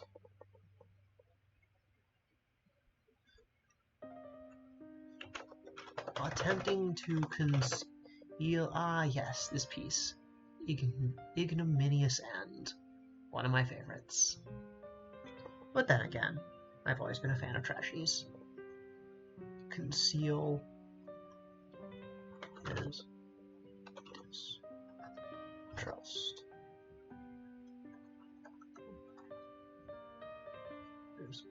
Yeah, his distrust.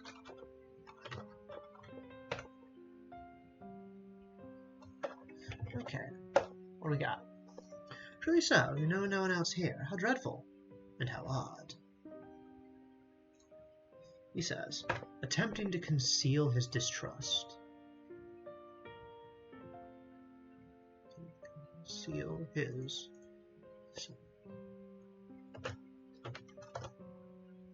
sudden distrust. And then you lose a little credibility. Because he's like, he's distrusting you, but it's not like he's yelling it from the rooftops. He's just a little more on his guard.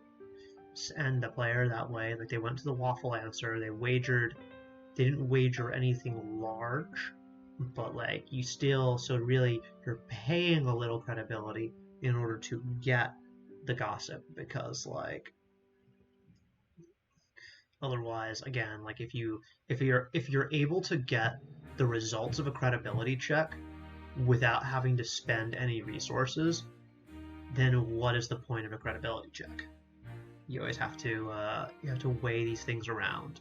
And even if the player never ends up exploring every single branch, you have to keep that kind of stuff in mind, because, you know, people understand pattern recognition. It's, you know, they will play the game and say, man, every single time I don't take a credibility check, like, things are a little rougher. Like, I'm really at the mercy of the elements, so to speak.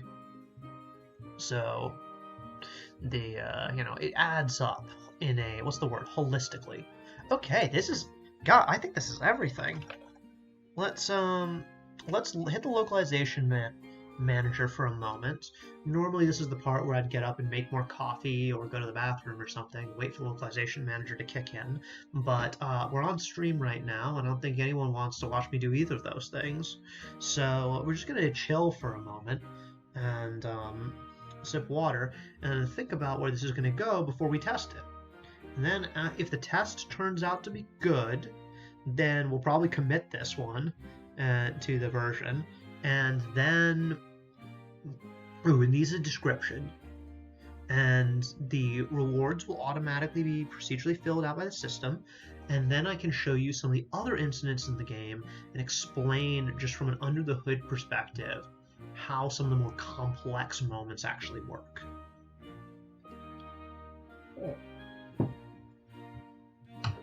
I think, well, we're just going to give it a shot, because it's better than staring at a gray screen. Most things are.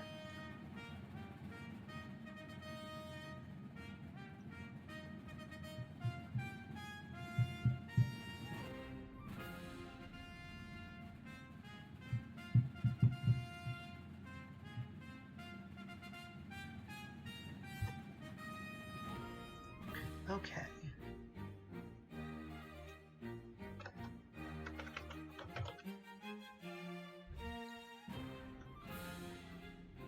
Incident, crown party repeatable.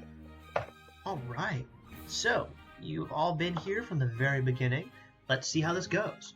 You're here at a crown party and looking for someone to talk to. Oh, it really has not taken the new text. Okay, so we're still using the old original placeholder stuff right now, and it's like da da da da da.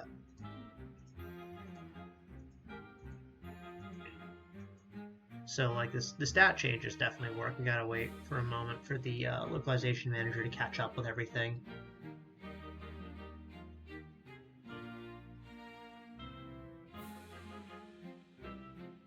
And you'll notice that the credibility and peril animations, like the little stat changes, those are happening automatically. Credibility happens automatically, peril happens automatically, and the money change animation that goes up in the little top right corner, the little wing of like Livra being added to or deducted from your account, like that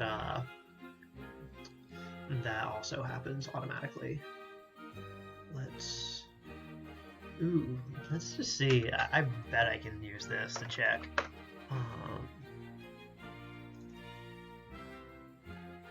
Let's come to Visual Studio and check the JSON file. And let's go to repeatable,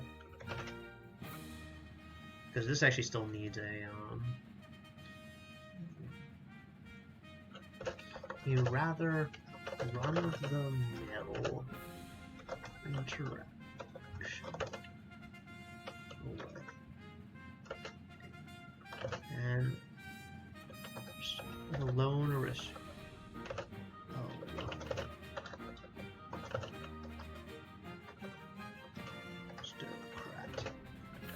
This.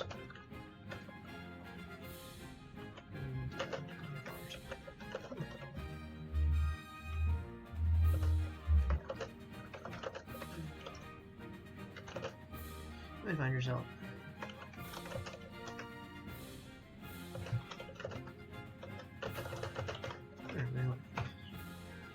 Or scatter party. You might find yourself having many like it in the future. So the nice thing we can do is we can crack open the JSON. We can actually see what's going on. Repeatable. Okay, so according to this, everything should be translated. This is like, by the way, this is the text of the game. This is the thing, and you can see it's a what would I call this? A chonky boy of like, this is ambition. This is what I have done for like 3 years, among other things. The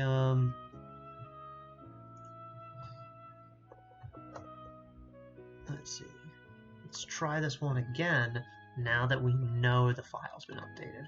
Hopefully, everything will hang together. We've got a solid description, and we'll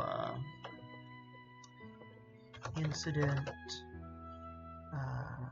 crown party repeatable. Nice. All right, it's here. So what we're gonna do is let's just go through it. You gracefully slip between tight-knit groups of aristocrats, almost offensive in the combined garish power of their finery. You struggle to find an opening in any particular circle. Too many unfamiliar faces, and no introductions to be had. You spot an august gentleman by himself in a lonely corner. He seems charming enough. Ah, bonjour, madame. Are you feeling a touch out of place as well? I've only been in Paris for a few days, and have yet to make any strong inroads with any other titled persons here. Though that certainly hasn't stopped me from overhearing certain things. But please, enough about me. How are you faring amidst all this? Alright, so which option are we taking? Certain things? What have you heard? Well enough? Tell me what you've heard or I'll make your life difficult indeed? Or not particularly well, it doesn't feel like I know anyone or anything here. First person to answer in the chat, that's what we're going with.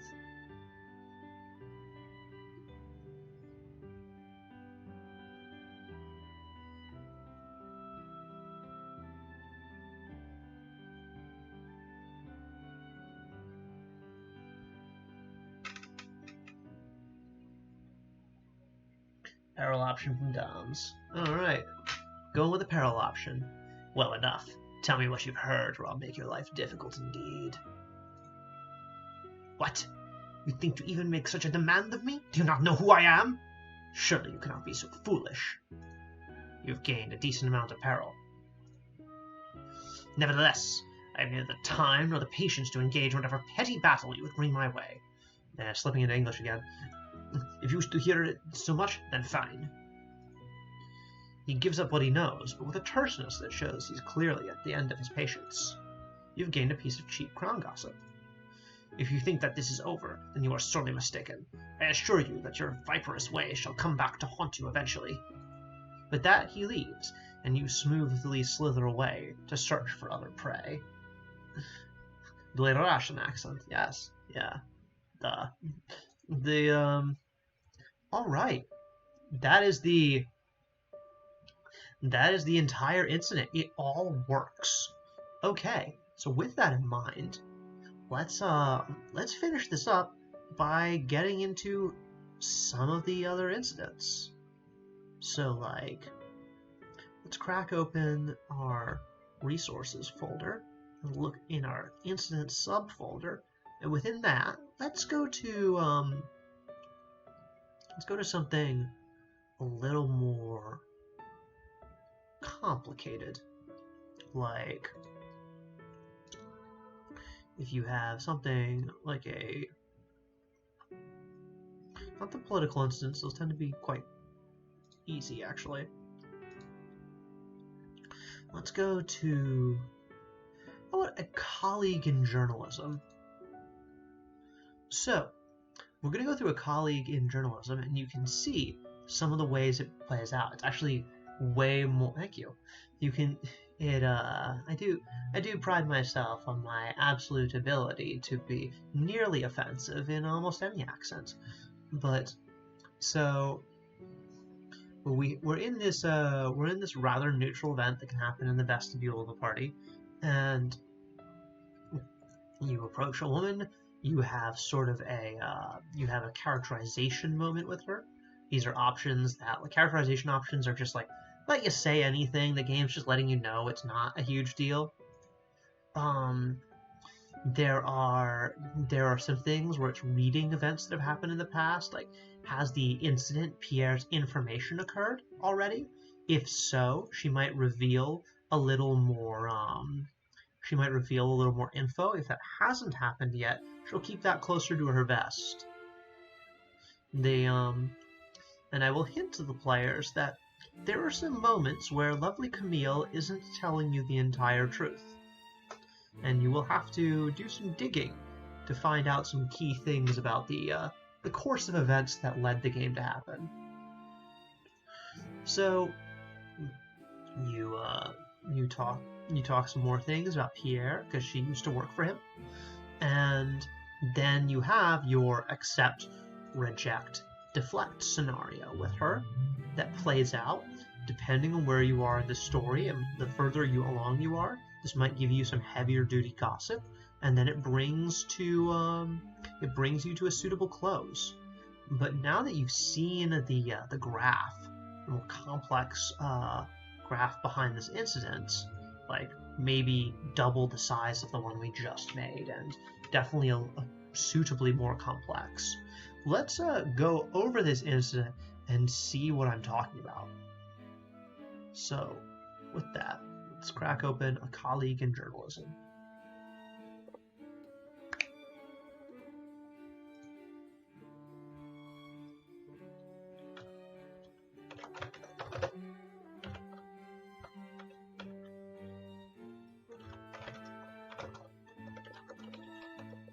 So, in a colleague in journalism, you meet this woman and a cross-mare.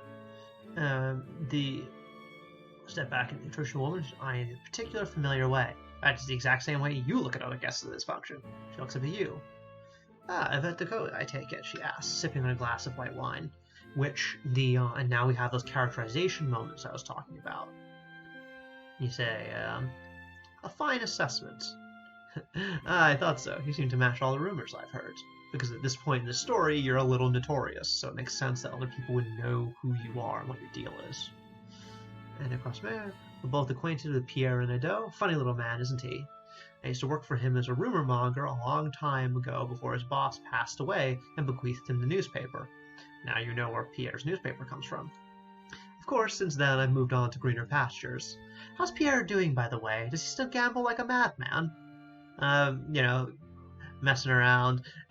Oh no, he doesn't even drink anymore. I hear the Pope might have him canonized. Can you imagine? I once saw the man wager a full week's wages on wiglouse racing.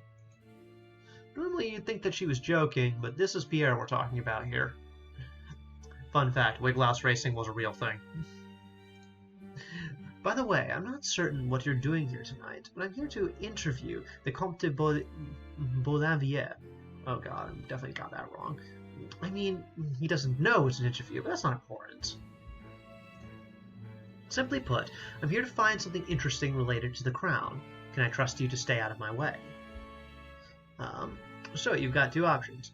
And you've got an easy credibility challenge, which would be like a 50 plus on that D100 plus credibility roll. We've got a peril option, and you've got I'm going to call it an acquiesce option, which is like you're going to get a little bit of credibility, but you're not going to get what you want. So like, don't worry, I won't get in the way.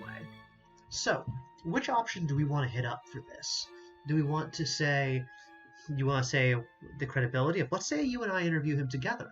Together we'll cover every angle. Just kind of get yourself in on her work. Or you're saying he has something worth writing about. Thanks for the tip, which is you're going to try and jump her in line.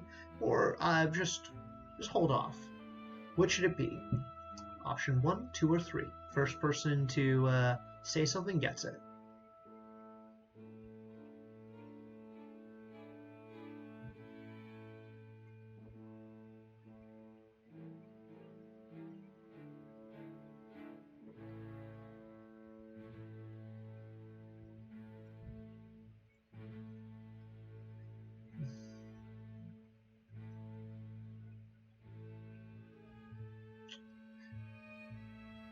Well, I'm not seeing any answers, so I'm doing it myself.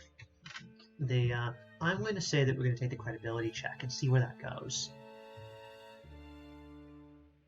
Boop. Alright. Interview him together. I'd be agreeable to such a plan if we both sold the story to our respective employers at the same time. They'd be none the wiser. She leads you over to the Comte de Bouillon-Vert and engages him in conversation. It looks like they've met before, but he has no idea what her actual profession is.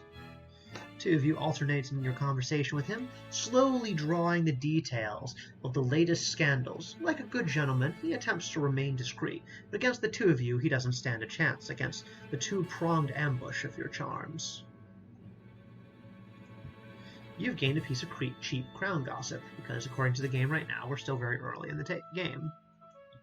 The three of you stick around together, chatting for a while, before you find there's nothing else to be gained from this conversation. Eventually, you part ways. You decide to search the rest of the party and see if there's anything else for you to do. Boom. And that's how a more complicated incident will play out, but as you saw, there's a lot of other places that whole thing could have gone. Want to, keep these conversations feel fresh. So, yeah, that is the whole thing. That was Let's Make an Incident with myself, Luther Potengi, our game designer and writer, and other jobs. So thank you so much for joining me and seeing how ambition and Minuet and power is made. So I'm signing off for now, and I'll have this footage looping for some time. So enjoy.